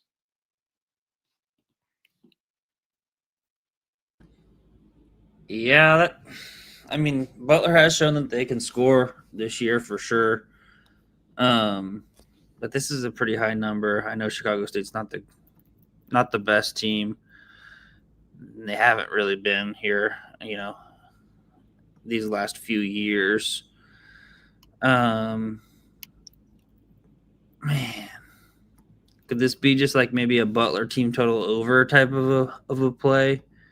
Potentially. I don't know what it would be at, but that would maybe be where I would get to if I was going to bet something, possibly.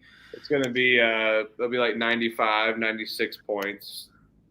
Yeah, that still seems a little too high for me. I mean, they scored that with IUPUI, but that's an IUPUI team that pushes pace like that. I know Chicago State can too, but they're not pressing like IUPUI was and stuff like that. So, yeah, I'm staying off. Yeah. I'm certainly not going to this game, even though I'm only like 18 minutes away, but I'm not going to that game. Yeah, no, I'll lay it with Butler. You're gonna bet it? No, but I'll lay it with Butler. I'll pick that. All right. Sorry, just writing in some banners here. If you want to take the next one, I'm finishing up all these banners here. I'll take the next one. Yeah, next one we got Norfolk heading into Old Dominion. Pull this up real quick. Norfolk State just lost to so many games at the. Why am I blanking on who they just lost to? I know. I can't think of it either. All right. Well, I can. Let's see. Bill and Mary on Saturday. Yeah, Bill and Mary. Now they head into cross town against Old Dominion, Norfolk.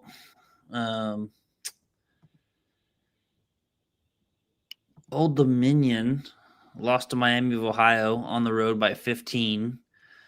And they were pretty competitive in that game early, and then kind of Miami of Ohio ran away with it. And then Old Dominion was at home against Randolph, beat Randolph by 40. They've got George Washington on deck. Norfolk State, like you said, lost to William & Mary in their first D1 game by 3 at home. And Old Dominion's laying 6.5. Look and see if this has moved at all. I'm still seeing 6.5, seeing some 7.5s out there as well.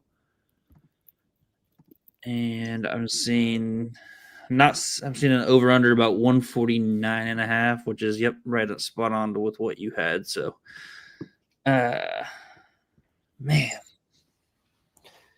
there's a lot of intercity rivalries tomorrow, or intercity battles tomorrow.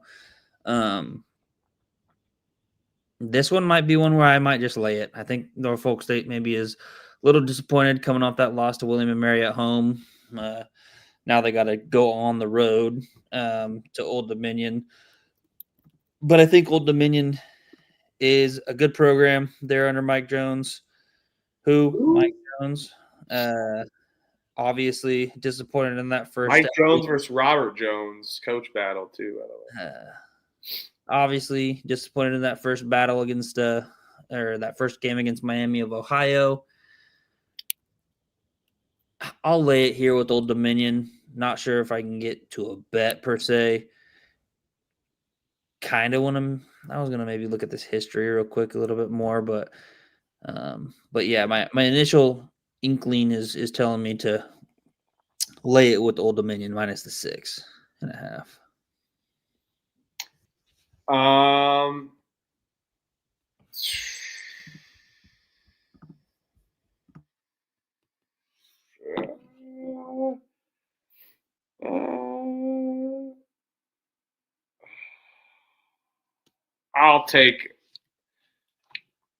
take I don't know. I think Old Dominion could get outmatched physically. I'll take North. I'm not betting this game. I'm going to enjoy this game. I'll take Norfolk. I'll root for you if you actually bet Old Dominion, though. I think Norfolk State, though, in a interconference rivalry could potentially be a live play here. So I'll write Norfolk State down, but probably not betting this. It's the 757 series. Tuesday is going to be the 22nd all-time meeting. Dates back to 1965. Don't understand why they're not doing it more. If this is only the 22nd time since 1965. Last met 2022-2023 season when Old Dominion beat the Spartans 68-62. They've won the last 5 matchups in the series. Norfolk's most recent victory was in the 99-2000 season. I don't know. Yeah, I'm not going to bet it. I'll lay it with Old Dominion, but I'm not going to bet it. I'm with you. I think that Norfolk could keep it close here in this rivalry type of a game, especially if it's little brother. I mean, I thought you liked Old Dominion. 2 little brothers. What? I thought you liked Old Dominion. Yeah, I know. I said I'll lay it with Old Dominion, but I'm not going to bet it because I think that Norfolk State could possibly keep this close with the middle Norfolk State with me. Middle little brother Old Dominion versus little brother Norfolk State. I think Norfolk State could be a little pest, especially if they don't play it every year. So I'm gonna stay off of it, but I'll pick Old Dominion minus 6.5. Bucknell's catching 5 points. Over unders 144.5. I already bet Bucknell. I bet Bucknell on the road. I like this Bucknell team.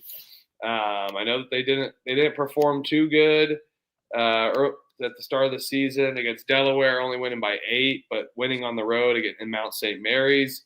This John Griffin Bison have been playing some solid defense, where Princeton has been just playing a lack of defense. I know their only sample size is on the road Saturday against Akron, but who's Princeton to be laying this many points? I know this is a home game, but this Bucknell team is going to keep it somewhat close. So give me Bucknell here with the points. I think this defense goes in and just can dominate Princeton here. So yeah, give me Bucknell with the points.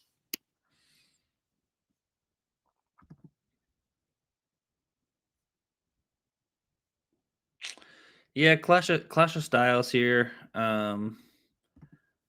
Like I said last time before we were capping that game with Bucknell versus Mount St. Mary's, I think Bucknell found their guy in Amon Dories as their new kind of center and replaced Noah Williamson. He's played really good here the first couple games. 20 points there against Delaware, and then 15 points last time out against Mount St. Mary's. So I think he's going to be the best player on the floor for both teams, and I think he's going to be kind of the difference maker. So I'll be with you here. I'll ride Bucknell plus the 5 for sure. All right. Providence is laying 18.5 against Penn.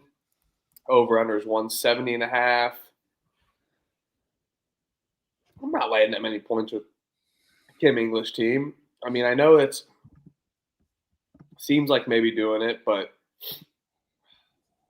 can this Penn team score that many points? It looks like the books think that Penn can score for the most part with this number, with a Fran McCaffrey team. I'll take Penn with the points. I can't lay that many points with a Kim English team, although that I think this is his best roster that he's had at Providence starting off here. At the dunk. Tough overtime game. That's what you get with Kim English in a close game. So Penn defensively, they're just going to let them run and gun, see if their offense can match. I'll take Penn with the points, but I'm going to wait to bet this, see if it gets up into the 20s. People bet Providence with that 19.5 number. Yeah, I mean, this seems like a over-under that I don't really want to mess with. I would kind of want to be in that over, but at 170, kind of wants me to lay off of it just because it's so high. Similar to that Florida State over-under of that super high. Just don't want to mess with it one way or the other because shame on you if you bet the under and it goes over, and shame on me if you bet the over and you get hooked by the under. It's like 90 to 70 something. Yeah, I kind of want to take the points here. Kim English off that tough loss in overtime against Virginia Tech. And quick little shout out to Neocolis Avdalis from Virginia Tech, stud ass freshman, had a phenomenal game against Providence. I know we're not talking about Virginia Tech, but just shout out to him. Freshman to watch for sure.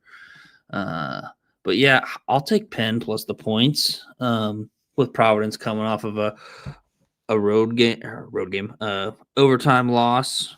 I just think that might too many points. You always talk about it. Laying that many points with Kim English, and now you've got them coming off of a home overtime loss as well. Just kind of adds more fuel to the fire of why you should take the points with Penn. Let's go Penn. Let's go Penn. UNLV, what up, my man? Thanks for coming in. 57 people in the chat and only 28 likes. Right on, Parlay P. Appreciate you as well. UAB's laying 17.5 against Alabama State. This UAB team laid an egg early on in game one or against NC State, which we were on NC State. That's a Will Wade team, though. They beat up on Mississippi Valley State, won by 51 points. Alabama State wasn't really competitive against Florida State or Auburn. This is another interconference battle here. But I think UAB gets right after their loss against NC State. I'll lay it with UAB here. I think this is a low number. They're gonna win by 20. I would have to assume, even with their style of play that's up tempo and breeds tons of points in general. But I think we lay. I think they step up a little bit on defense.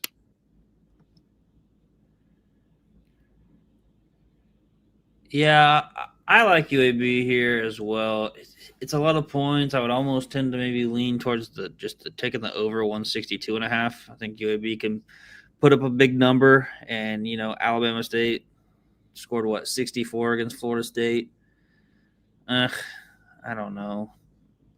Tony Madlock coach team there at Alabama State.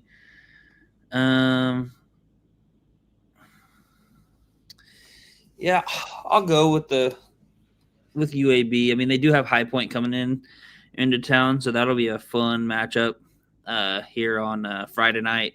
Little matchup there in Birmingham, High Point versus UAB. So definitely looking forward to that here at the end of the week. Give me UAB minus the 17.5, but I'm personally not going to bet it. But could definitely be a bounce back spot for them. So if you bet it, I'll root for UAB for you. I'll tell you a game I'm not betting. Notre Dame minus 23.5 against Eastern Illinois. Notre Dame dominated Detroit, scored 100 points. Marcus Burton, fun to watch. About the only thing good on Notre Dame to watch. I'll pick Notre Dame minus 23.5. This is a team I refuse to lay a big number with as well with my money. But if you like Notre Dame, I would have to like them. I'm not going to put my money on Eastern Illinois. And again, I like Marcus Burton. But I don't know if ISO ball always gets it done early on in the year with the big numbers. So I'll stay off of this, but take Notre Dame minus 23.5. Yeah, I'm right there with you. Notre Dame minus the points. Bet it now if you feel inclined to bet Notre Dame with this big number. I don't, but I'll pick Notre Dame minus the 23.5. This will go up. So if you like Notre Dame, bet it now. Oh, this game's fun. Yale's laying 6.5 on the road in Quinnipiac. Yale, big win against Navy to start the season. Now they're on the road at Quinnipiac. Quinnipiac dominated Central Connecticut, scored 74 against St. John's in their first part. I don't know, though, man. I know this is a home team. I really want to take Quinnipiac just with my heart, but seeing Yale's defense and how stout that they can be, they're going to be able to suffocate Quinnipiac, I think, a little bit. Just the way they're able to defend the three from Quinnipiac as well, But they're able to take it inside. Quinnipiac's been able to dominate, and their defense is just as good, though. And I feel like they're going to be ready to rock, ready to go. So I'm torn, man. I think my heart is telling me to take Quinnipiac, but my mind is telling me to take Yale. But laying 6.5 at home or on the road, this Quinnipiac team could be fired up. Is this a heart? Should I go with my heart here, Elliot? You can. I think Yale's a fucking good team. They are. So I would want to maybe back Yale, but I really kind of think I want to back this over 156.5. Even with their good defense on both sides? Yeah, I think so. I think with the pace of play that Quinnipiac plays with, you saw what Yale could do, scoring the basketball. I mean, Quinnipiac, even against a tough defensive team like St. John's, they're able to score 74. So I don't know. I think Yale's their offense was going to definitely be able to get the job done against the Quinnipiac defense, and I think Quinnipiac is going to be able to run that pace. So I think it'll be a decently high-scoring matchup. So I like the over 156.5 rather than backing Yale on the road yet again. Okay. Here we go. Rod likes it too. Let's go. All right, let's go. And then I wanted to highlight, we missed a super chat real quick from within. Sorry about that. No, I shouted him out. Another one. Another one. So. Oh, damn. All right, let's go. Yeah, shout him out. Let's go. So we don't per se run our own models. We're just kind of getting into the model game. Shout out to our sponsor, Rhythm AI.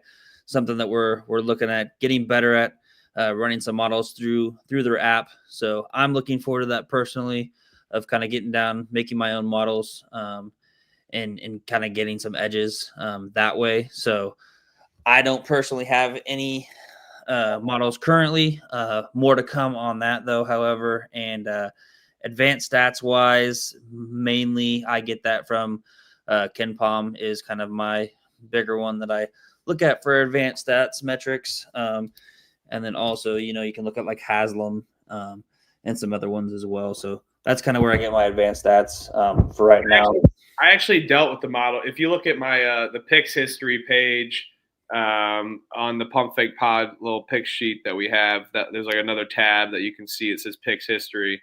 I started doing the Pump Fake Pod the 2023-24 season. I made 53 units, 64 units last year in the regular season. The year that I only made 11 units, I was chugging models. So I was doing tons of Excel models. I made like 33 units the year after. I did it like half season. But extracting all that data, taking it, moving it, putting it into things, it was just so much work that I was doing for little results. I mean, still was in the positive.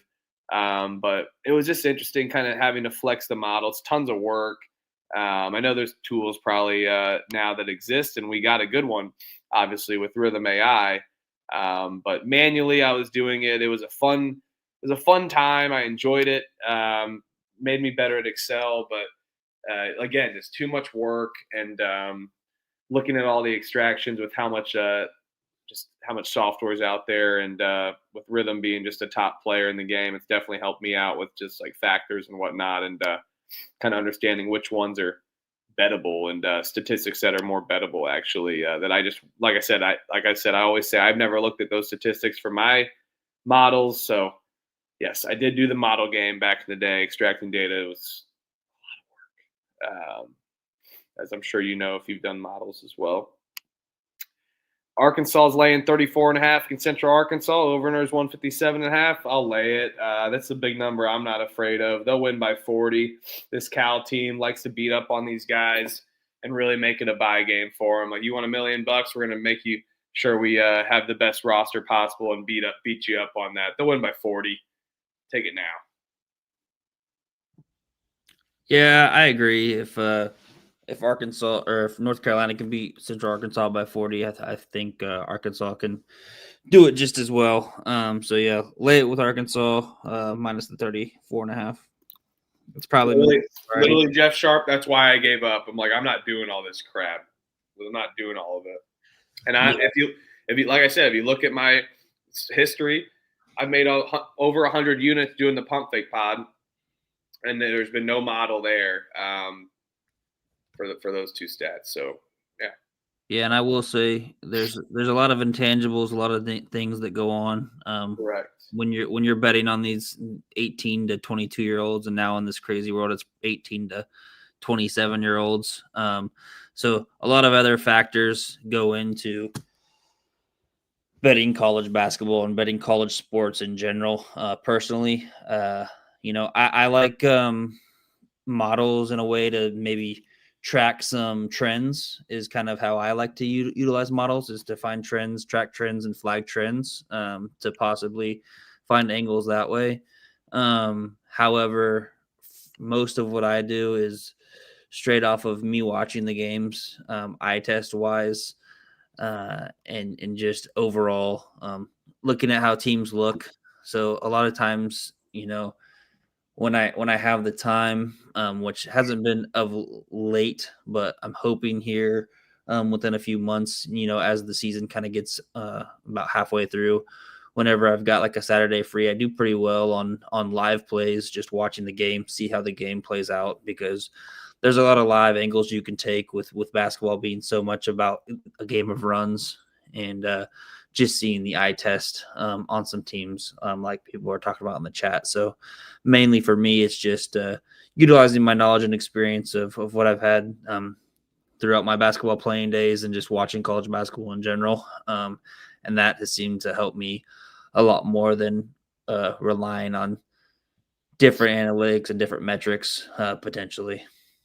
Yeah, let's remember those playing days where he was wearing the 2010 Hyper Dunks, just so everyone knows, back in the day. Shout out the Hyper Dunks. Those are some fun-ass fucking shoes, those little runs that we had with the Hyper Dunks, TS Commanders, Hyper Fuses. Just a great era of shoes, in my opinion, basketball shoes, when I was growing up as well. Has anyone got a line on Queens Duquesne? I know it's Duquesne. Stonehill versus Rhode Island. Anyone got a line on those guys? I'll follow you to the bathroom. Arkansas Pine Bluff versus Oklahoma. Oklahoma's laying 33.5. Over under is 167.5. I'm not betting this game. Porter Moser, I can't lay the big number with them, but this is a game where I think they go out and can dominate. But this Oklahoma team just kind of flat out sucks, in my opinion. So I'll wait for a good number for Arkansas Pine Bluff. No chance I bet this, though, and put money on APB. APB this early in the season, that is. I'll wait to bet it, though. This number will be in the high 30s by tomorrow.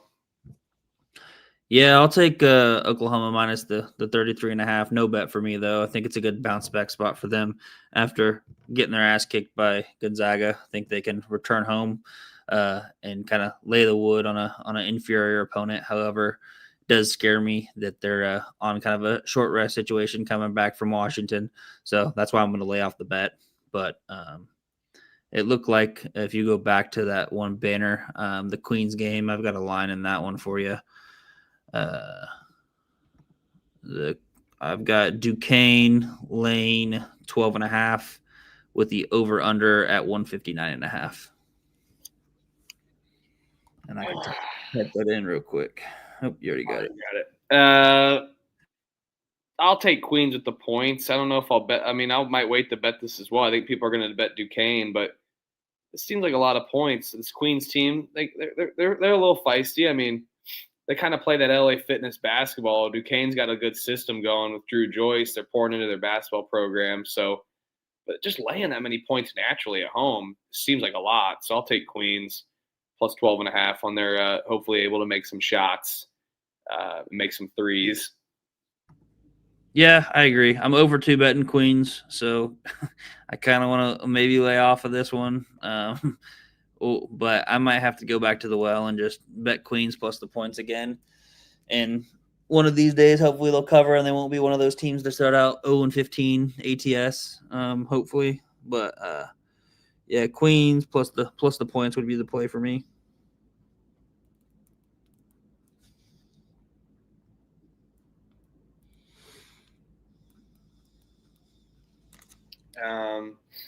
Auburn in the Jungles laying 24.5 against Auburn. Or wait, sorry. Hit the pen. Wofford just one at home against Milwaukee after laying an egg against George Mason. Auburn dominated against Merrimack. We on their buy low spot. Now it's 24.5. After I mean, Wofford just had a massive win against Milwaukee. I'll lay it with Auburn. Check the picks page, see if I bet it. I think they're coming together after their wake up call. But it just seems like a lot of points for a Wofford team. So I'm not like running to the window to make this one of my bets, I guess, Elliot. Yeah, losing that Queens first game bet, man, that was like, fuck, the bad beat of the season to start off. That was fun though. It was a good first day. I did pretty good, but it was a rough start. I was like started like 2-5. Ended big though. I want to say this about live betting. If you notice on my picks page, sometimes I put like waiting live. So I go into it thinking that I can maybe get a better number live. So I'm not like necessarily like, because you got to know what number that you're at. Always know the good live angles of like, so like if an over under, it's normally more in conference play, but if like an over under is higher, let's say like 20 points higher than it was set at the end of the first half, you're probably inclined to take the under because there's always that correction that comes out to what the books like it naturally goes to. So like if it's 15 to 20 points under the total at the end of the first half, the live total that is, you would naturally take the over because books are going to correct as much as possible. Game's going to try to correct to that for that first game. So that's a good live betting total angle where you do it the half. But my point is you need to go into a game understanding which ones you're going to be live betting. So like it's because when you naturally just go to live bet and you're watching, you have to be watching, by the way, and you're naturally like just live betting an angle, it's that's another bet within a bet and another gamble within the gamble that you're already doing, because now you're looking for the best number possible. So like, for instance, SIU Edwardsville tonight, we could have double dipped on them at 8.5, 7.5, early on and try to find a good number.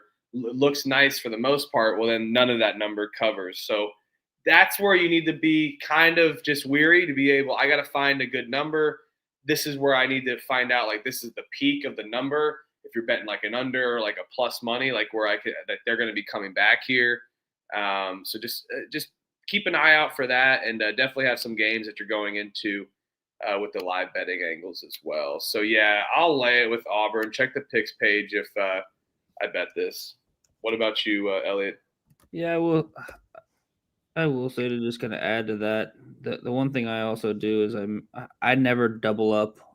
If I already have a pre-live bet, I never double up on a live bet. I guess the only caveat to that would be is I would double up maybe if I like saw a good angle for like an over under and I already had a spread bet.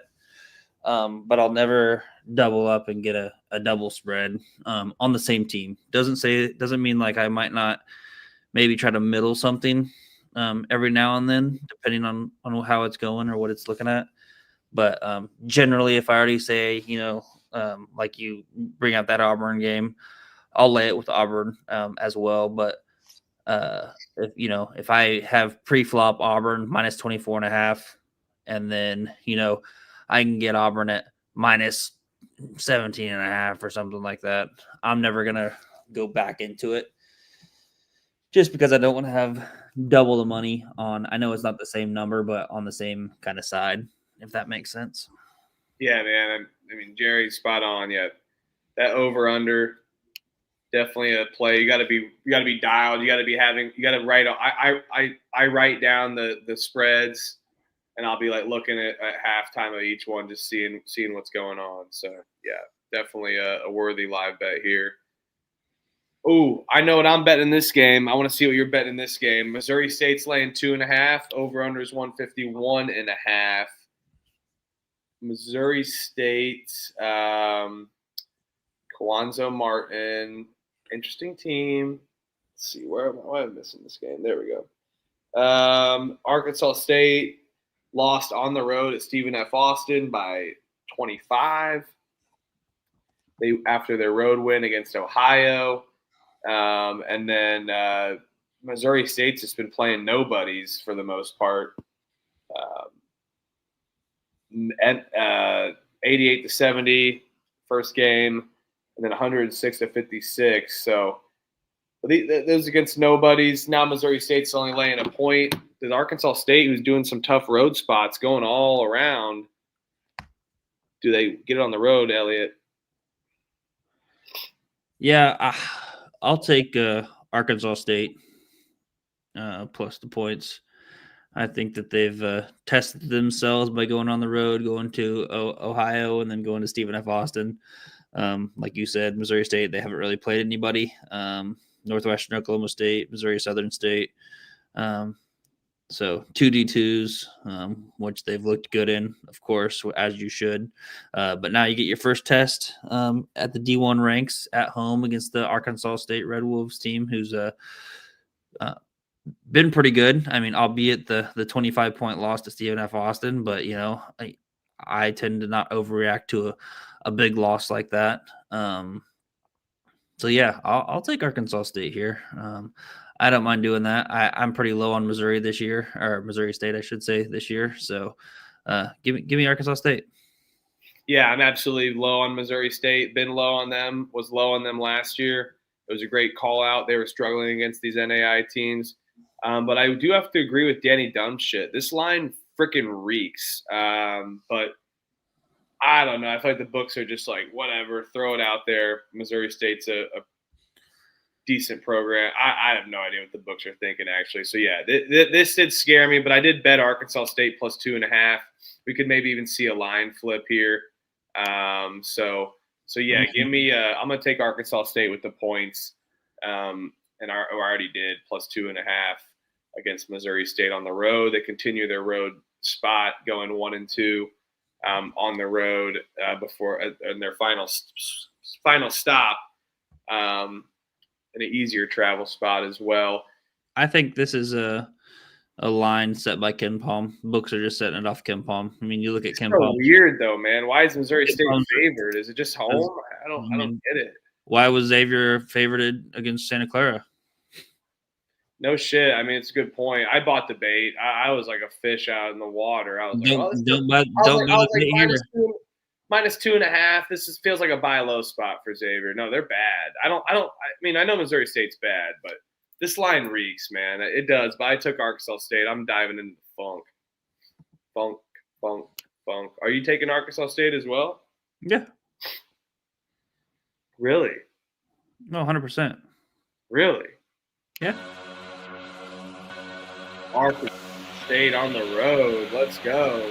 Pump fake pod, baby. We had a little unhinged Friday night, that's for sure. We had a lot of these. Yeah. Danny brings up a good point too. No home court edge there in Springfield. Nobody comes to these games. No, God, no. That's when the worst though is. That's when the most fugazi happens. Chauncey Billups is attending that game, I hear. Buffalo versus DePaul. DePaul is laying 18.5. Over under is 154.5. I already have a bet in this game as well. I want to see what you're betting on. Laying it with DePaul. Let's fucking go. I laid it as well with DePaul. How can you not? This Chris Holtman team's just a tad better. This is what they do. They get their bye wins. Buffalo just had a big win, sneaking by. Let's see. Sorry. Yeah, it looked like it opened at 18.5. I got DePaul at 18.5 here. Some places are going to go to 19.5, I believe. DePaul, much better in team. I mean, offensively they've improved. I like their roster. Stonehill, I know they only won by 8, but this is their get right spot after beating Chicago State by 30. This Buffalo team kind of struggled against Green Bay. This Buffalo team is a lot better than we think. So I'm not just blindly fading Buffalo anymore. We had a rhythm play of the day. My wife's only play of the day was Buffalo 1-0. So now we're gonna fade her there. So I'm gonna take DePaul minus 18.5. Already did. So yeah, lay it with the Blue Demons. And yeah, no, Chauncey Billups is going to the he's going to the Missouri State game, I hear. So that's all I hear. That's all I hear. Murray State's catching 12.5 against SMU. Over-under is 162.5, and there's a reason that I put the plus 12 on accident. Talk about Freudian slip. What do you call typing slip? Dude, fuck out of here. This Murray State team is good. They've looked consistent offensively. New coach, kind of back. I know you played Mississippi Valley State. You win by 48. But a solid game against SMU or a solid game against Omaha. SMU, who kind of played at their food against A&M Corpus Christi, dominated Tarleton State.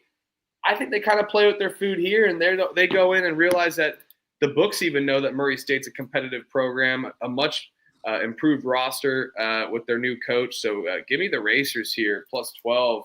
I'll dive into the stink and take the plus 12.5. I think this is even a good number. I'm gonna even bet it now. I think this goes down, so I'm gonna take the plus 12.5. Looks like plus 12. Yeah, plus 12.5 here. Yep. Yep, it's down. Yep, I agree. I've got I like Murray State plus 12.5. Jen asking still like it at 11.5. I like it at 11.5 as well. I think that this was another one of those Ken Palm lines. I think Ken Palm has SMU winning by 13. So there you go. Put it at minus 12.5, minus 13.5. They don't really know what to do with it. It only worked for favorites, though. No, I'm just saying this is a Ken Palm line where the books just said it, right? Oh, I see. Yeah. That's what Ken Palm has. Sorry. But yeah, I'm high on Murray State. I think they're a really good team. You've seen what they've done so far under first-year coach Ryan Miller. Took care of business against Nebraska Omaha. I mean, that game was a lot closer. The final score was a lot closer than what the game actually was. SMU, 11-point game against Corpus Christi, 20-point game against Tarleton State. I think Murray State is a significant jump up in competition in terms of both of those teams. Hate to say it for my Tarleton State boys, but Murray State's a way better team. So, yeah, I like it. I'll bet it now. Like you said, I think it's going to go down. I think it just opened up there. It probably goes down. Maybe you see like a 9.5, 8.5. I would probably play it to 10.5. I think they can keep it within single digits, and I don't mind a little first half money line sprinkle either. Let's go. Jeff's bringing out. I don't mind that at all either. His last name is Sharp. He's Sharp. Let's go, Jeff. Thank you, my friend. Kansas is laying 25.5. Texas A&M, Corpus Christi. The Islanders over/under is 146.5. After a loss on the road against North Carolina, they're going to have them boys in shape. Give me Kansas. I'm going to lay this number and take the big number and take your rivals here against a good Texas A&M Corpus Christi team. I'm not going against them. I think that's why we see the 25.5, this number not being closer to 30, set by the books with the opening line of 24.5. Corpus Christi is solid.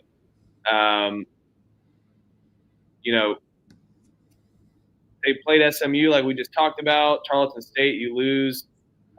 So they're ready to get home. Tough road spot.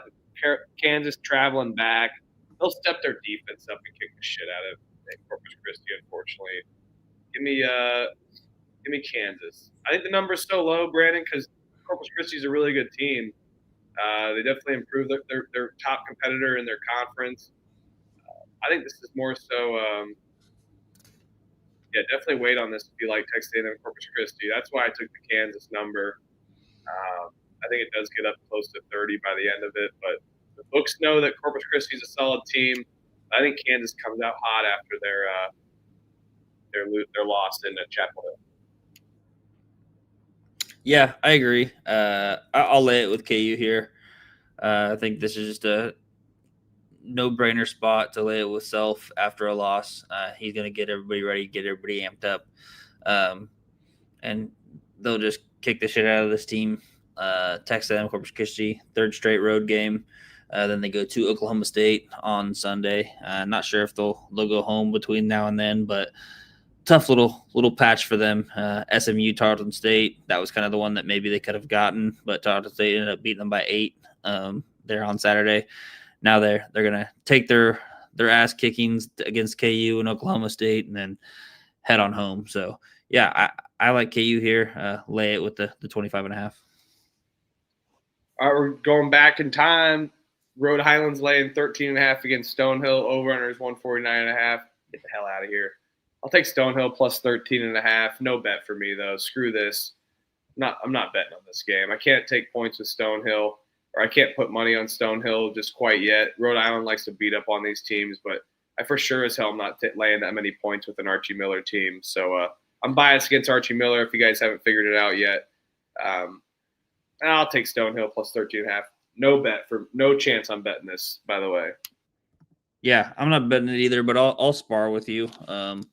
I'll take Rhode Island minus the 13.5. They just got their ass absolutely handed to them against Tulsa there in that neutral site game. So I think that they might probably bounce back here and get a big win. I mean, they blew out Stetson by 31 at home in their home opener. So I could see them rolling and winning this by 20 plus. But like you said, I don't really like trusting Archie there either. So not going to be a bet for me, but we can spar. I'll take Rhode Island minus 13.5. All right, we're sparring. No knife at a gunfight either. That's for damn sure. Nebraska's UMES, Maryland Eastern Shore. Nebraska's laying 33.5. Over under is 149.5. I'll flip a coin here. Nebraska won by 30 plus in both of their games. They kind of like to beat the shit out of these teams. I'll lay it with Nebraska. Most likely not betting this, though. I think they just like to beat the crap out of these teams regardless of their roster. Forget the rosters aside. Early in the season, this is what they do in their home court. And Maryland Eastern Shore has got one of the worst offenses ever. 29 points against Georgia. I mean, you were competitive against Georgia Tech. How bad's Georgia Tech this season? And Nebraska's offense and defense, both sides of the ball, is pretty solid. Beating up FIU and West Georgia. You beat up FIU by 30. Man, I might be talking myself into actually betting Nebraska here, because if you like Nebraska, bet it now. This number is going to jump up to close to 40. But laying that many points with this roster is tough. But the spot itself, I'm kind of talking myself into it. Check the picks page. Yeah, I think it's a Nebraska spot if you're going to bet it.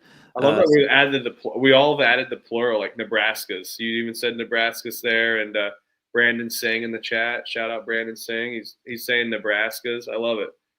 Yep. We got typos tonight because I'm typing banners like none other. I think it's a Nebraska or nothing for me. Like you said, Maryland Eastern Shore, their offense is absolutely piss poor, terrible. Defense travels, offense doesn't. They're traveling all the way to Nebraska. Nebraska has a good defense, so I think, their offense is going to really – Maryland Eastern Shore's offense is really going to struggle. And shout out to Nebraska. They have the nation's longest win streak at 6 right now. after Florida losing to Arizona now since Nebraska. Is that Crown? Is that because of the Crown? I can't. Nebraska won the Crown. They have the nation's longest winning streak. Wow. Going back to last year. The Crown we can't even bet on the Crown. What a joke. Holy shit. Tulane's laying 5.5 against UL Lafayette. Another road favorite here. Why does this one smells? This one stinks to high heavens, I'll be honest. This one's weird. Lafayette lost by 6 or won by 6 against Salle at home. 52-58, lost by 11 at Ball State and Muncie. Have to check out some food. Speaking of that, my comment for Maryland Eastern Shore was from eating crab to eating carp in Lincoln. So have fun with your carp in Lincoln. Tulane, though, laying 5.5. I'm going to stay away. This is a road favorite that I like, but this one feels a little bit too stinky for me. I'll pick Tulane, no bet. I'm for sure not betting it. I think Lafayette. This number stinks. I can't put my money on Lafayette. I watched them against Ball State. They're not very good. No, and I think Tulane's pretty good. That's why I think this number just is really, really stinky for some reason. And with the over, it doesn't mind that. I mean, Tulane's just over all the time. So yeah. But yeah, I think if I'm gonna bet it, I might just ride with Jen's first over of the season. But I'll be on Tulane when it's the 5.5 for sure. All right, I got one for this one. North Dakota State's laying 2.5. I see 1.5 now on FanDuel. Looks like people are betting CSUN. North Dakota State is 0-2. CSUN got their win in North Dakota, so they've been hanging out. They got their win a couple days ago at North Dakota. Got their ass kicked against Northern Iowa. They won against a D2 school. North Dakota State, though, go out west, play a tough game against Oregon State, give all their might, and then just lay an absolute dud against UC Davis. Now you're coming back home. CSUN, who's been hanging out in North Dakota, they're familiar. Maybe they're kind of itching to get back home. And now you have an 0-2 team against North Dakota State here. I'm going to take North Dakota State on the money line here on FanDuel. It's -115. I think I know this roster isn't as – and we called this on the Pump Fake Pod preview of the Summit League – not as good as normal, but for this North Dakota State team who's been in tons of transitions with players in the portal. But I think this North Dakota State team comes back, gets it done. This 0-2 squad goes up from being 0-2 on the road, coming back home. CSUN's going to be itching to go home. I think CSUN's a much better team than North Dakota State. In the 7-game series, give me CSUN over North Dakota State. But I'll take North Dakota State just in their spot here of having to get the job done. And shout out from within. Thanks for the donations. You're up to like $15 almost. Appreciate you, dude. And yes, I thought that was – I had that in the back of my head, just thought to say it. From eating crab to eating carp. Yep, that's a damn near what they're doing. Maryland, they just spit out crab. They're like, yeah, here you go. Elliot. Yeah, I'm right there with you. I think North Dakota State's the more desperate team coming home. First home game of the year against CSUN. Like you said, they already got that win against North Dakota on the road. This is going to kind of end their road trip. They were at Northern Iowa, got smoked, ended up getting that win against North Dakota. I think they're going to be happy with going away with one victory here in this 3-game road stretch. And then they look forward to hosting Troy at home on Sunday. So I think it's a good spot for, CSUN's wanting to go home and calling it a success after that victory over North Dakota. Whereas North Dakota State, you got them returning home, pissed off that they're 0-2, more desperate team. So give me North Dakota State money line. Coach Richmond, he's a good coach, as he's proven throughout his years there. I mean, he's been there for over 10 years now, going on 11. I think he'll be able to make the appropriate changes and kind of get his team going. So, yeah, North Dakota State money line. I like that. All right, let's go.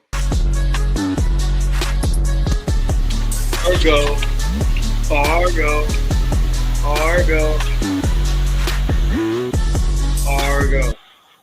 You ever drove through that state? Miserable, says the Indiana kid. And we got a Kansas guy here. So, yeah. Let's go, Jen. Thanks for tuning in. Feel free to chop up the last hour here that we're doing. Hopefully get it done within the hour. I need to go to bed. I'm tired.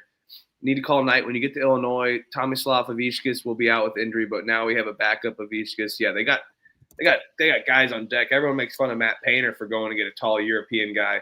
Talk about Brad Underwood just being like, let's just get 20 of them, all like 6'10", bunch of new parts of the team, and this is the first real challenge. I could agree with that. But like I said, all the itches. All the itches, yes. Tarleton State versus Merrimack line. Merrimack, anyone got it? You see it? I got it. Hold on. This is your team.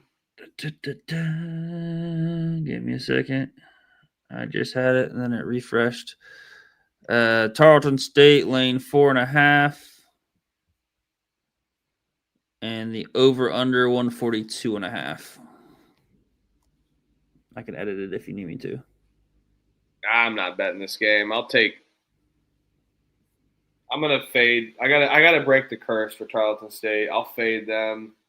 Take Merrimack. No bets, but fade the Gillespie noise and take Merrimack just to break this curse that we've had with Tarleton State. I'm doing us a favor. What's the curse? Well, they haven't covered for me yet. They didn't cover against Texas A&M Corpus Christi? They're not very good. But they didn't cover? No, I didn't bet them. I just bet them twice against SMU and LSU. I didn't bet them against A&M Corpus Christi. They covered for you against SMU then? They not covered one time. I think I had them plus 19. I didn't have them plus 20.5. Big oof. Yeah. Wait, no, I did. I'm looking at my history. Yeah, I did. I did have 20.5. Number. Merrimack. LSU was no chance. Yeah, no. LSU, no cover.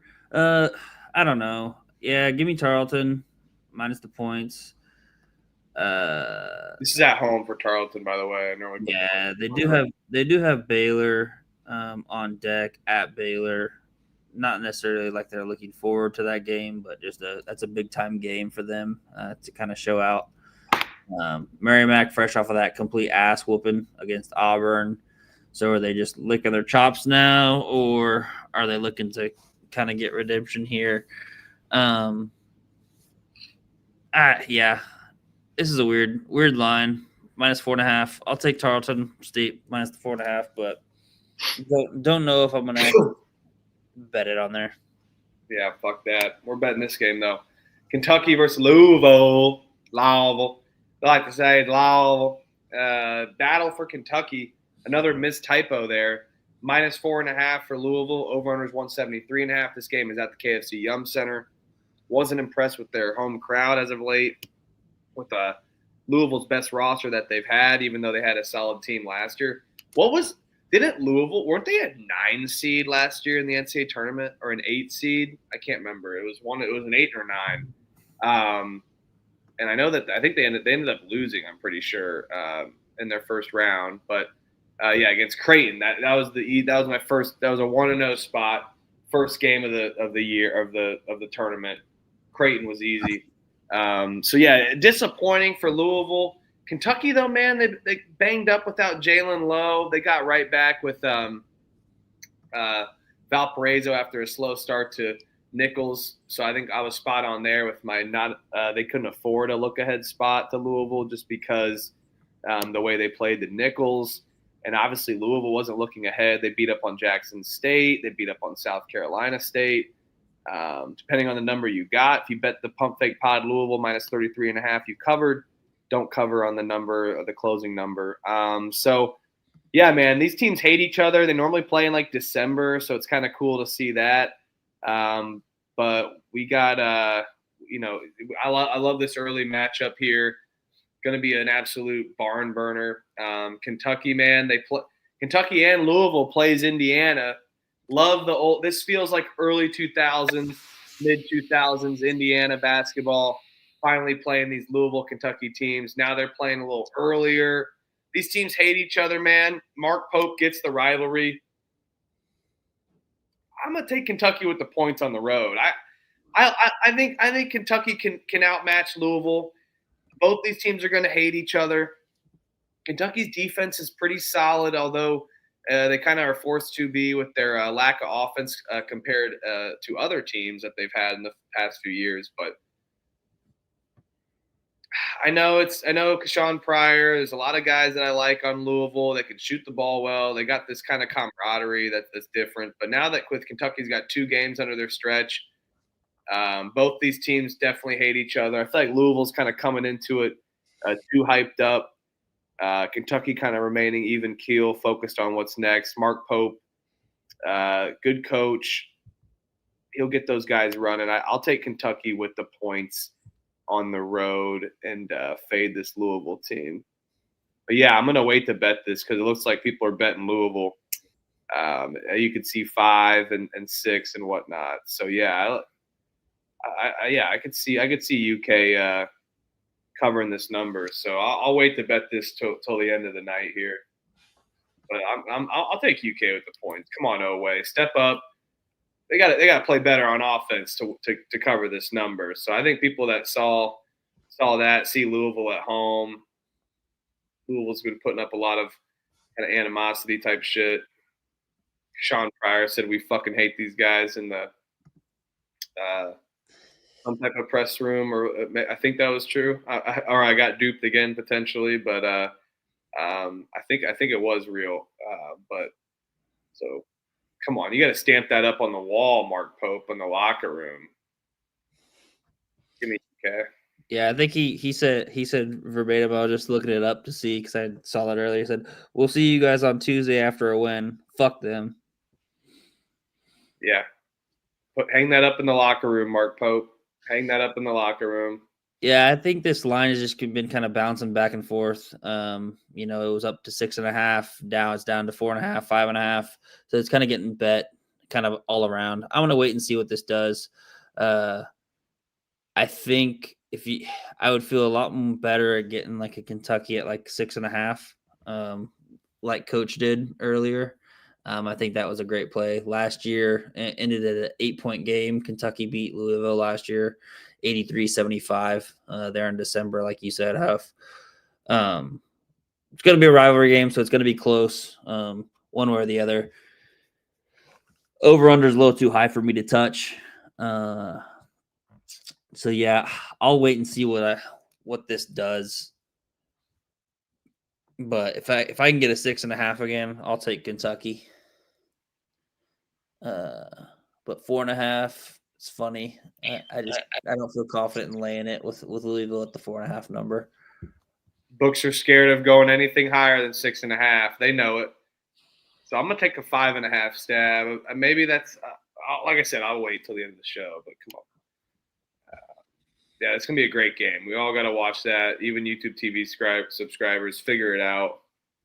I mean, honestly, has anyone heard of a super box? By the way, I got this super. It's pretty nice. I got a super box. It's kind of like a jailbroken Fire Stick, but it's got like everything, and I can even watch like, even if it's not on ESPN Plus, if it's on Flow Sports, it'll be shown on a local channel. I can watch like Jax State. I mean, I got it all. It's kind of nice, but it is definitely like behind. There's no live betting opportunities you're watching on that.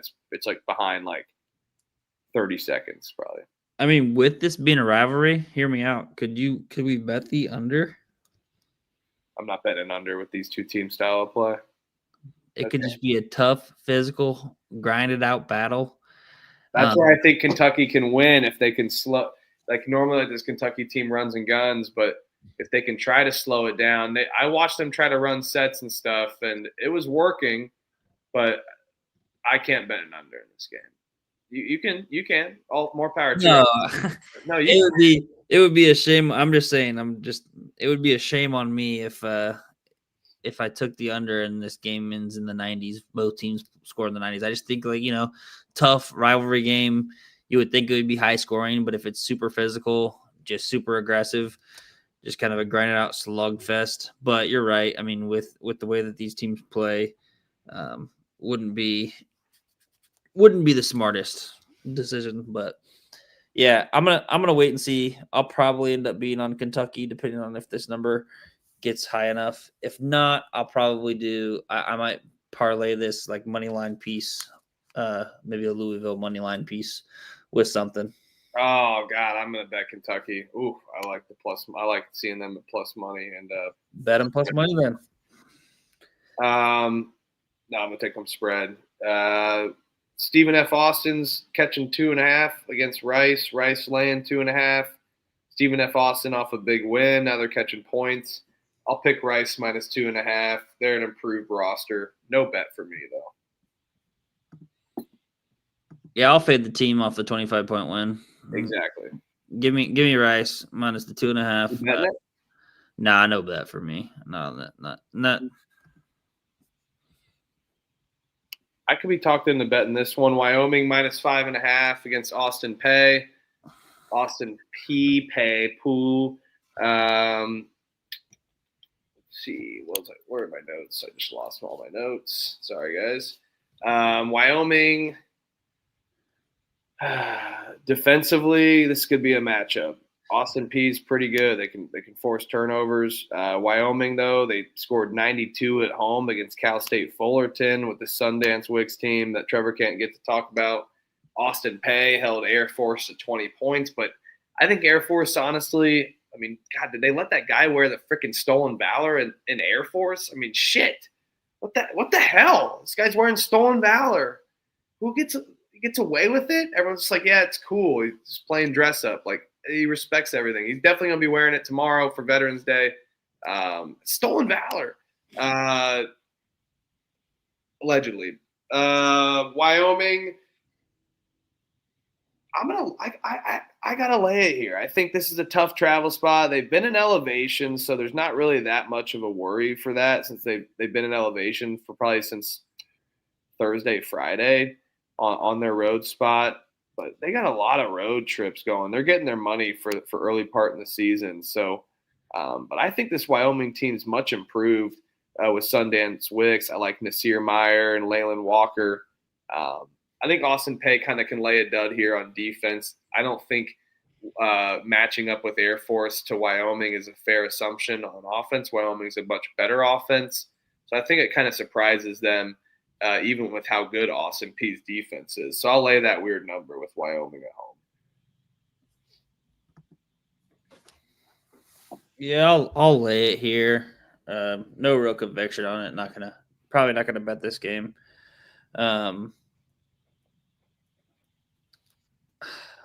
If they were coming straight from like campus to Wyoming, maybe so. But the fact that they're, like you said, they're already in elevation, I don't think that, like you said, doesn't play a factor.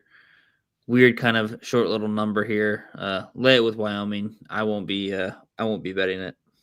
I need somebody to, like Joe Rogan, like that guy that searches shit, like look up about Corey Gibson, like what's the story? Like, how does he get away? I know Austin Peay's got some military stuff as well, with just the history of Austin Peay. Peay Popo.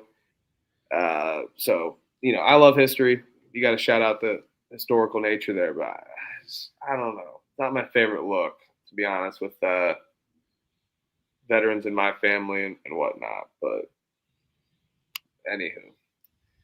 Illinois, Jen, if you're still watching, Avicius, Illinois minus 3.5 against Texas Tech. Over/under is 163.5. Man, Obi Toppin's brother JT, he's pretty good. I don't know if they're related. Are they related? I don't know. But it's 2 a.m. I'm tired. Anywho, Illinois, man. I know with their injuries, and I called them fucking being injured and someone's sitting out early in the Big Ten preview. Illinois finally getting their test. This feels like a short number, though. I mean, Texas Tech's a really good team. They definitely bring a defensive prowess as well, but so does Illinois. I mean, Illinois matches up with them with size, tons of defense. Now you got Orange Crush backing them as well. I think I'm going to lay it with Illinois at home, even with me not being as high on them. But this feels like a spot where they get up early for an early spot where Texas Tech and whatnot. So I'm going to go with the size here, Orange Crush and the home team. Although I think Texas Tech is a better roster, and I like Texas Tech's coach a little better, who's going to, it's Grant McCaslin. He likes kind of slowing it down, mucking it up. But with his roster, no choice this season. He's going to run and gun. He's going to have these guys rolling. But I expect more sets, kind of seeing some more offensive sets against Illinois' defense. But I'm going to go with the Orange Crush here.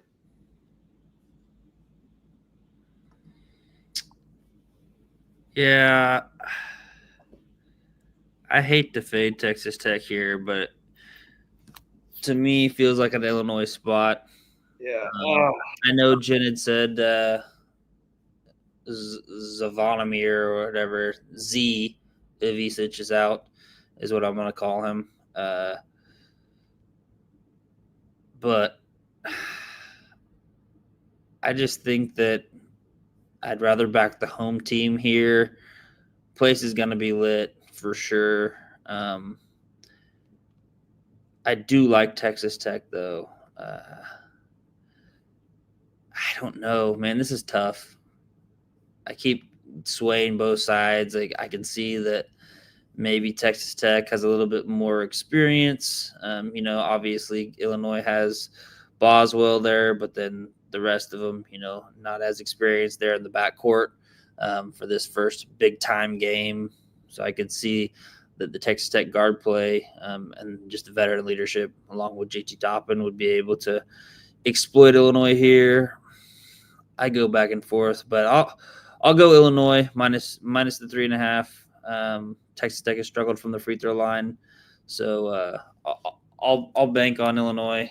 Texas Tech loses early, but is one of those teams down the stretch that we're going to bet a lot on. I have a feeling.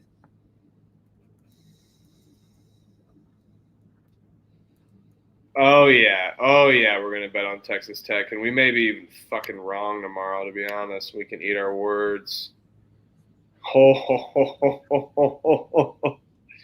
Trevor just decided to get drunk and go to the Packers game, and he skipped the most important game of the year. Ball State walks into frickin' the Kohler State Arena, minus 25.5, over-unders 153.5. Fuck off. Fuck off. This is bullshit. I'm going to wait to bet this, though, because I know people are going to be betting Wisconsin. People are disrespecting this Ball State team. This Ball State team beat up on Mupp, IU Penn, I think, by 30. They beat Lafayette at home by 10. This Wisconsin team, they've already had their big wins. They beat up Campbell by 32, Nebraska or Northern Illinois by like 25. They didn't cover. Similar number against this Ball State team. I think Ball State's better than Northern Illinois. I think they just blindly picked the number there against Wisconsin. And just so forewarning everyone, I did go to Ball State, so I'm an alum from Ball State. So forewarning everyone, there is maybe some bias going in here. But of course, Trevor's ducking this one. I can't wait to see them go into Wisconsin and get the win. No, that's not going to happen. But come on, Ball State, you got to be able to be competitive. My only worry is they're really small. The tallest guy that they have is like 6'8", and there's only a couple of them. That's the only thing that scares me. But Zakai Ziegler's brother or cousin, I can't remember which one it is, or Moni Ziegler, he's going to be a star player here. Where I think he's going to be upsetting Wisconsin just a tad bit. I'm just worried about Nolan Winter, Austin Rapp, and those 6'10", 7-foot guys that can outmatch Ball State. That's going to be the catalyst for them getting those second chance opportunities and maybe winning. And that was evidence against Campbell. But hell no, I have pride, man. I have freaking pride but I have pride to wait and bet it as well too. So I'm going to take Ball State. Hopefully at a bigger number tomorrow. But come on, I got to defend. I got to defend Muncie. I got to defend the land. Chirp, chirp. Ball State. I don't care. Wisconsin. They say they drink a ton. Well, guess what? Ball State drinks just as much. If you look at the stadium list of the top drinking stadiums, Ball State was up there. Mind you, we have 20,000 people versus 40 to 50 like Wisconsin and IU has. So Ball State will outdrink anyone. Best drinking school on campus. It's proven on the Pump Fake Pod every night other than tonight. But come on. I'm going to take Ball State. Pride bet here. I wouldn't mind it. I wouldn't mind if you faded it, though. I would totally understand it. Armani Ziegler, he's Zakai's brother, so you were right. He transferred over from St. Peter's to Ball State. But yeah, it'll be Ball State plus the points for me. I would assume that this is going to go up, so I'll wait till it gets to 30 plus. But I probably won't bet it. Sorry, but I'll pick Ball State plus the points to whatever it gets to. If you want to have a fun time on college football, rebuild Ball State. 25, that is. Ole Miss laying 10.5 against Memphis. Over-unders 156.5. Elliot, take it away. Yeah. It's something. I don't look into the lines much, but something's maybe telling me. I would blindly bet Memphis, but no, I think this. I don't think so. I think the books are telling you to bet Ole Miss. They're telling you Ole Miss is going to roll right here. I think this number should probably be around 6.5, 7.5 maybe. So you're getting 3 or 4 points that they're cooking into this. So I honestly think that they're trying to give you a little heads up, trying to get a lot of Memphis money right now because I think they think they're going to get blown out. I think they will. I think, Memphis, kudos to them, came out great. Got that win against San Francisco at home on Saturday.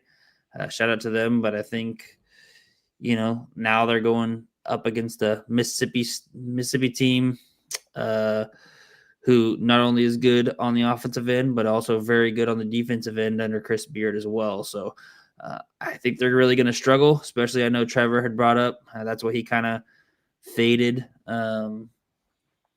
Memphis to begin with, because Penny had just said that they weren't in, they were just starting to implement their sets and offense and defense, things like that.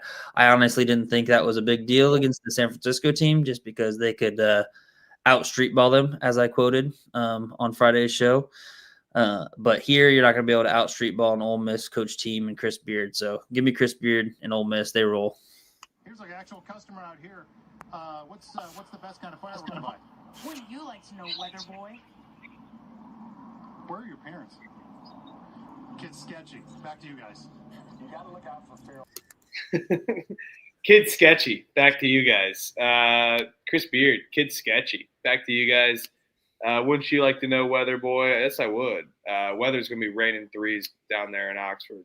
Let's go. Ole Miss.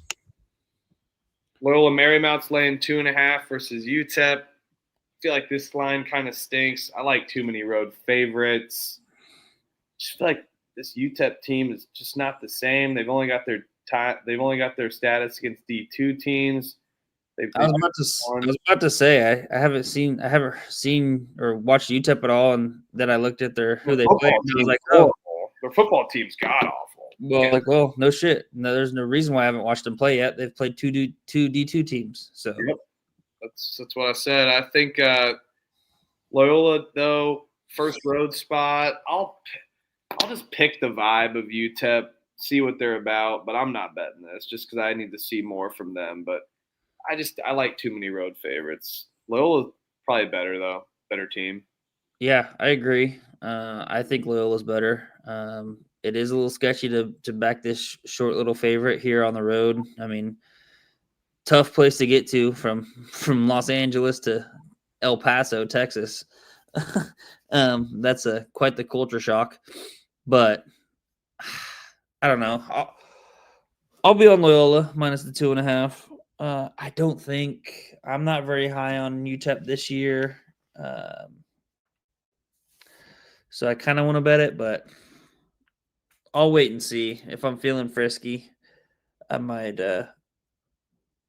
deploy some monies on Loyola Marymount, but not right now. But I'll pick Loyola Marymount minus the 2.5.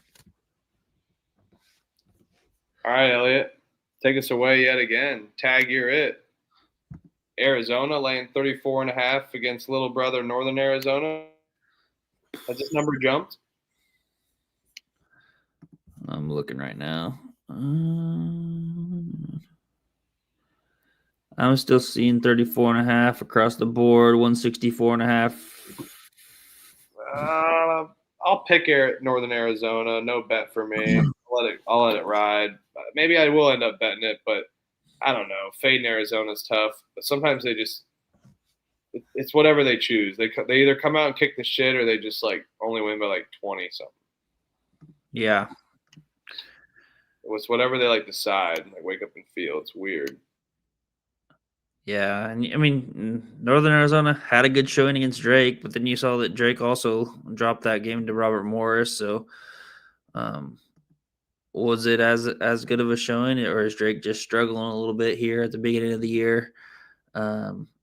Arizona beat Utah Tech by 26, but that was fresh off the Florida win.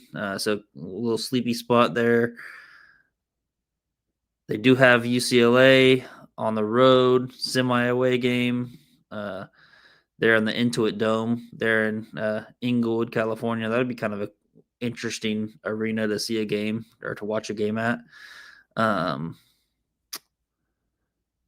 Curious to see. That's got like an open concept dome setting where they'll have it. Isn't that where the Clippers play too? Right?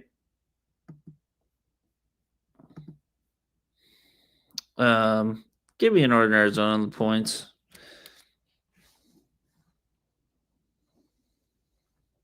Let's go Lumberjacks. All right, Elliot, what do you think on this one? New Mexico in the pit, laying 18.5 against UC Riverside. Take us away, brother. Yeah, I'll lay it here. I think Olin familiar with the UC Riverside program. I know Riverside got a new coach this year as well, but familiar foe there from when he was at UC San Diego. So I think he'll be able to get it done here, and New Mexico will kind of clean up here in the pit. Yeah, I'd have to agree with you. And this UC Riverside team, though, has done well with their first-year coach. I had them against North Dakota. I think that was another lock battle win. Let's go. And has performed well. But it's not like New Mexico hasn't either. Winning against East Texas A&M by 22, Texas Arlington by 18. So I think they get this done, and the books are saying, and I can lay it with New Mexico here as well. It feels like a lot of. Does it feel like a lot? It feels like a lot of points, though, potentially. But maybe I think that's a good call about him being with him program and whatnot. Did you see that Riverside plays North Dakota again here in like 2 games? Is it because of an MTE or some bullshit or what? I don't know. I think it's just like a home and home because they played at North Dakota and then they have a home game against North Dakota. Just interesting. Like, I love it. I respect it. Home and home game, like a high school setting. I respect it. Yeah, I respect the hell out of it. All right. Rio Grande Valley's going into Boise State. Boise State's laying 17.5. Boise State off a loss to Hawaii Pacific. They did beat Utah Valley, but that's their kind of like get right spot. Now UT Grande Valley, who was competitive at Baylor, and then at Southern Utah they won 95-72. And give me UTRGV plus 17.5. I mean, I know Boise State. This Hawaii Pacific is probably like a fugazi loss. They were messing around. I mean, but still, it's a bad loss. But this UTRGV team, they always kind of play good early in the season. They covered against Wisconsin last year and got some good covers. I think this UTRGV team is solid.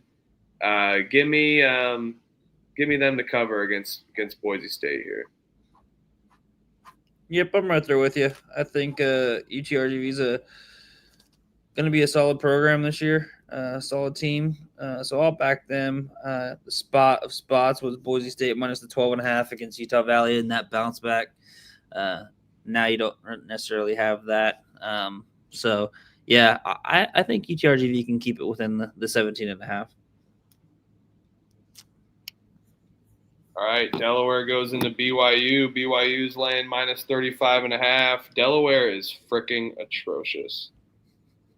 Delaware lost to not UNC Wilmington. Wilmington lost to Bucknell by 8, which was scary after they lost to Wilmington. Betting on Bucknell now, but we are.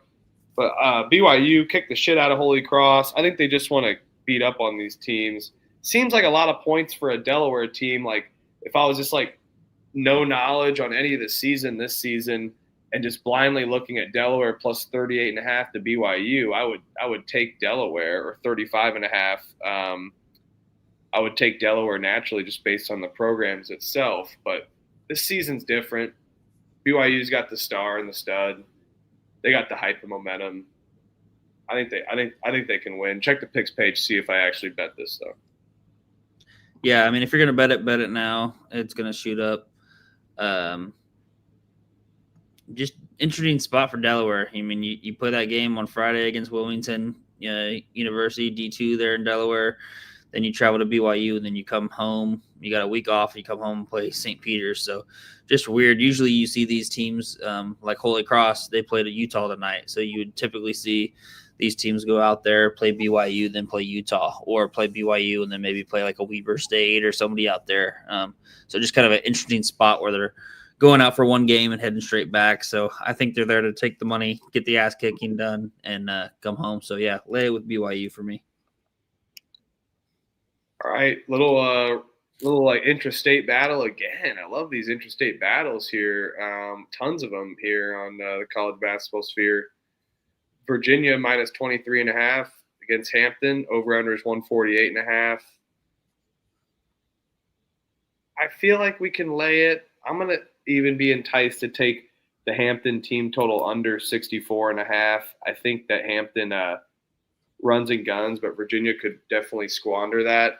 But maybe Virginia just lays the gas off and doesn't win by like 30 like they have been. I think this Hampton team's improved and definitely as a solid roster. So, but I think Virginia can definitely, with their defense and style of play, keep them to under 65 points. 64. So I'll take the under 64.5 team total under Hampton. I even like it all the way down to 63, 62. So, yeah, I see 64.5 on freaking hard cock bet. 63.5 looks like. DraftKings, I don't have it open, of course. Yeah, that was a tough team total under loss for me on Friday. Was that Virginia NC Central team total under? I had 60.5. They scored a bucket with like 10 seconds left to defeat it. Gave up freaking 37 in the second half after only giving up 25 in the first. They kind of really squandered it. I mean, the last 10 minutes, first 30 minutes, they gave up 34 points. The last 10 minutes, they gave up 28 points. So almost doubled it. So that'd be my only worry, is that they kind of take their foot off the gas like they did again, and let that team total kind of hit at the very last little bit. But that would be my play in this game if I'm going to bet something. It's something that we've done notoriously with VCU and Ryan Odom. So I like the Hampton team total under as well.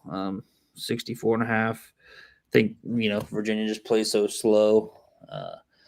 My only worry is Hampton's defense is pretty bad, but NC Central's was bad too. That Virginia would be able to score quickly, which would then give Hampton more possessions. But yeah, my Hampton team total under 64.5, 63.5 would be my play. I'm probably not gonna bet this game though. All right, Elliot, take it away while I finish something here on the graphic here. Again, St. Mary's laying 17.5. I know that. Yep, I'm pulling that up right now. Ohio going into Moraga, California against St. Mary's.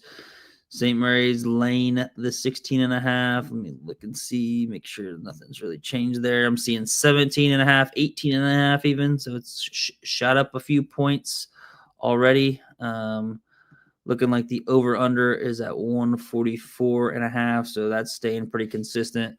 But now you're seeing 18.5s kind of across the board there for St. Mary's. St. Mary's fresh off that 21-point win against Chattanooga at home. They've really taken care of business as they've started out this season, beating St. Thomas by 26 and then beating Chattanooga by 21, two teams that are, fairly respected in their respective conferences. Now you got another team that's fairly respected as well, coming out of the MAC in Ohio, coached by Jeff Bowles. They're fresh off of that Illinois State win. So they're riding high off of that after dropping their first home game against Arkansas State. We unfortunately were on the Illinois State money line, kind of a spot that we didn't really take the spot play. We're more played for the better team, better roster when it more came through as a better spot type of a play. But since that, haven't played anybody. Now they travel out to California, take on St. Mary's. I don't know what to do with this. I mean, St. Mary's could definitely just freaking end up beating another team again by 20 and cover this with ease. You look at St. Thomas, they play fairly slow. Chattanooga as well. So this is going to be kind of the first team that St. Mary's faces that plays with a pretty dramatic style of pace. But as we know, St. Mary's is able to really enforce their pace, play at that slow pace, no matter who they're playing. They even showed that last year in the NCAA tournament when they played Alabama. Feels like too many points for me. I hate fading St. Mary's.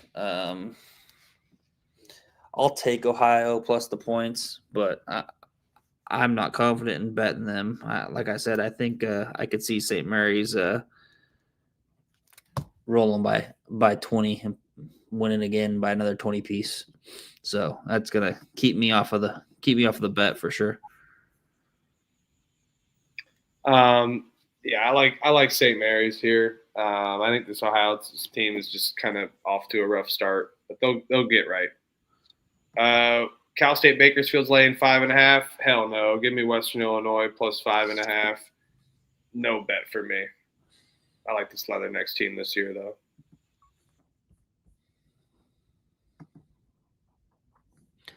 Man. Western Illinois lost to Radford, lost to Iowa. Bakersfield had that terrible loss to California to start the season, then played some random-ass Whittier College or whatever it is. Tough little travel spot for Western Illinois. Coming all the way out to California. Is it more of a vacation? I don't know. Yeah, give me the points. No bet. I don't trust Cal State's fugazi-ass court.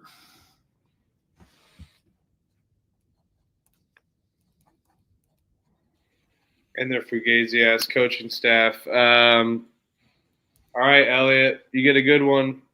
Gonzaga's laying 11.5 against Creighton. Over-under is 165.5. What a banger. Got some banger games tomorrow. Hell yes.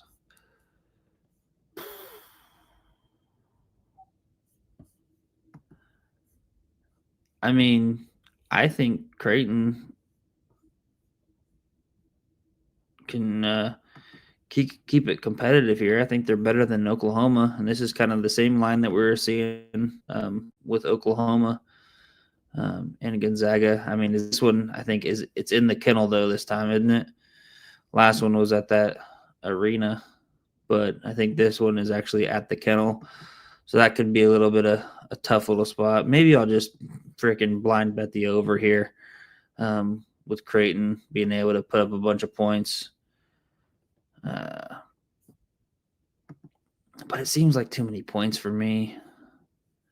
But Creighton's kind of an unknown. I mean, they've got a bunch of different pieces that they brought in. Josh Dix, Nick Graves, Owen Freeman. Lost a lot of pieces. We've only seen one game sample size against the South Dakota team who's started out the year 0-2 against D1s, losing to Utah Tech. Creighton only beat them by 16. Gonzaga's had a few, blew out Texas Southern and had a good win against Oklahoma. I'll lay it with Gonzaga, but I'll probably end up betting the over 165.5.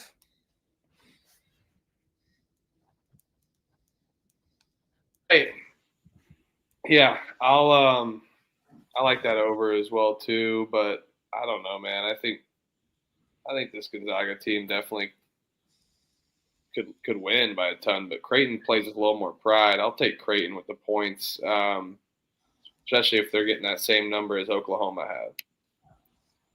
UNLV's laying 10.5 against Montana. Over-under is 156.5. UNLV just had their big comeback win, or not comeback, but just coming back after a slow start in their first game. Montana, similar number to Stanford, laid an absolute dud. Hopefully they come and played more pride, but they are in Vegas. I'll pick Montana plus 10.5. No bets.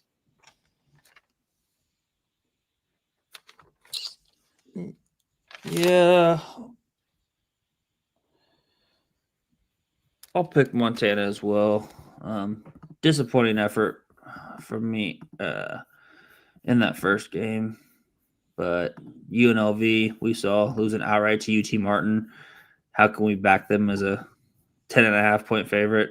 I already backed them once and didn't do very good for me after they lose straight outright. So I'll go with Montana plus the 10.5. Maybe Montana sneaks out a win and they can correct the wrongs from that 23-point loss to Stanford and start Josh Pastner's career there back to 1-2 and under 500 again after UNLV got right with that Chattanooga win. But UNLV does have Memphis on deck on the road. So, yeah, I like the Grizzlies to keep it close, keep it within 10. I'll take Grizzlies plus 10.5. All right. And then the final game of the night, Santa Barbara's laying 9.5 against Sacramento State. Feels like a weird bet, but I think I can take another road favorite here. I think UCSB is just a tad better, but it is Mike Bibby, so I don't know if I want to fade all the noise, but I could be talked into it. Check the picks page for the 10 o'clock bets. I'm not quite sure. Yeah. UCSB is better, though. It's my eye test pick is just because based on their roster. But on the road, they're a little different, so who knows? Yeah, the other thing is we don't really know what to expect from this Sac State team. I mean, they played 2D2 so far. UC Santa Barbara, I know they played San Francisco State, but then they just played San Jose State at home, won by 11. It'll be an interesting game to just really kind of to see where Sacramento State is talent-wise against the pretty solid team there in the Big West and UC Santa Barbara. So I might just lay off of it, betting it just because of the unknown of what we see from Sac State. But I would lay it with UCSB if I was having to bet something. All right. And I just want to shout out the rhythm play of the day. Elliot talked about it earlier, and I would have to maybe agree with him, even with the solid defense by Quinnipiac and Yale. I think we see a ton of points, and rhythm agrees with it also. We're going to go with the over 155.5 in Yale and Quinnipiac. So I think we see a ton of points here. Quinnipiac pushing the pace, Yale pushing the pace as well. Even with solid defense, I think just with how many possessions are total they're going to be in this game, we see that number go in the over. And both teams eclipsing in the 80s, I believe. So, yeah, Rhythm likes the over 155.5. So shout out Rhythm and our play of the day. Elliot, any thoughts on that and that you wanted to add to that you talked about earlier as well? No, I don't think so. I think, I like it personally because Quinnipiac is going to go up and down. I think they're going to be able to score definitely. And then Yale, very talented. I think, where they, might slow down the pace down a little bit. I think they're going to be able to be efficient there on offense against the Quinnipiac team. So I like points there in that game. I was trying to look and see that Auburn game. We talked about the Auburn game, right? Wofford Auburn. Yeah, we did. I liked Auburn, but I don't know. I didn't bet it though, but I like Auburn. I think they found their stride after their. Yeah, I think. Yeah, I kind of like Auburn too, just off of Wofford's big win. Now I'm remembering that's what we kind of had talked about, but just wanted to look that up for Brandon. I know he had asked about that, so. Yeah, no triple threat parlay tonight, but we'll be back to triple threat tomorrow with the full squad. If you watched the Pump Fake Pod earlier, didn't catch it, go and scroll back. You want to do a for Trevor M&M parlay? Michael and Money parlay?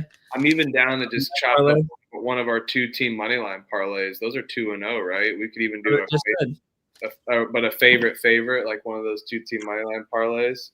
Yeah, just a little money line parlay. Yeah, exactly. That's what I was making sure. So we've been money at those. 2-0 so far for that for us. Looking for a favorite that I like.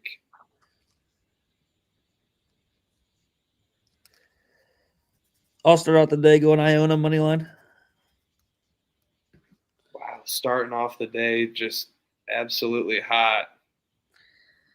And on the road too. Give me UNC Asheville. We'll start early. Let's get this thing cashed by 7 o'clock. How about that? Or 7 o'clock Central your time or whatever. There you go. I like that. So let's see. All right. Iona's already up to 4.5, by the way. So hopefully people got it in at 2.5. Does that get us down to like minus 110 or? No, it's gonna be plus money. If I can find it. Oh yeah, because you said Iona 4.5. That's right. Cashville. Oh, I don't have a money line on DK, of course. I don't know. I'll figure it out. We can put it out. What I have the money line. What is just I have the money line right here. What is Iona's money line? 185. Okay, and then Asheville is -2. So yeah, plus 117 on that UNC Asheville Iona money line. Let's do that. Plus 117. Check the picks page. I will revert my spread bets. Maybe it'll dive back in. We'll see. But anyway, thanks for everyone in the chat for tuning in. Make sure to like and subscribe to @PumpFakePod. Appreciate the like buttons. Help us. Hit the like button on the video. Major key. Thanks so much. Don't want to seem like I'm whoring around here, but excuse my French, but just does help. But you guys in the chat help as well. All you guys tuning in, you make this, like I said, our world go around. We love it. We love just chopping up some ball here and talking to everyone in the community, the CBB community, stronger than ever. I'm serious. Ken, Brandon, North Star, Justin, UNLV, Brandon, Jen, Coach, Jeff Sharp, Jerry Davis, From Within, DeJuice. I mean, we got a lot of people in the chat. Con Man, Danny Dumbshit, Rod Zawaki, Martez Denny, John Shadle, Parlay P. I mean, my gosh. I mean, we can't even name it all. So thank you so much for everyone tuning in. You guys are the best. And again, that's Elliot Money at @IM_money with a capital E. Michael Huffer. No, I don't know where my thing is. At Michael_Huffer3. We are at Pump Fake Pod. Back tomorrow, maybe even a little earlier than 11 Eastern. Stay tuned. Thanks, everyone.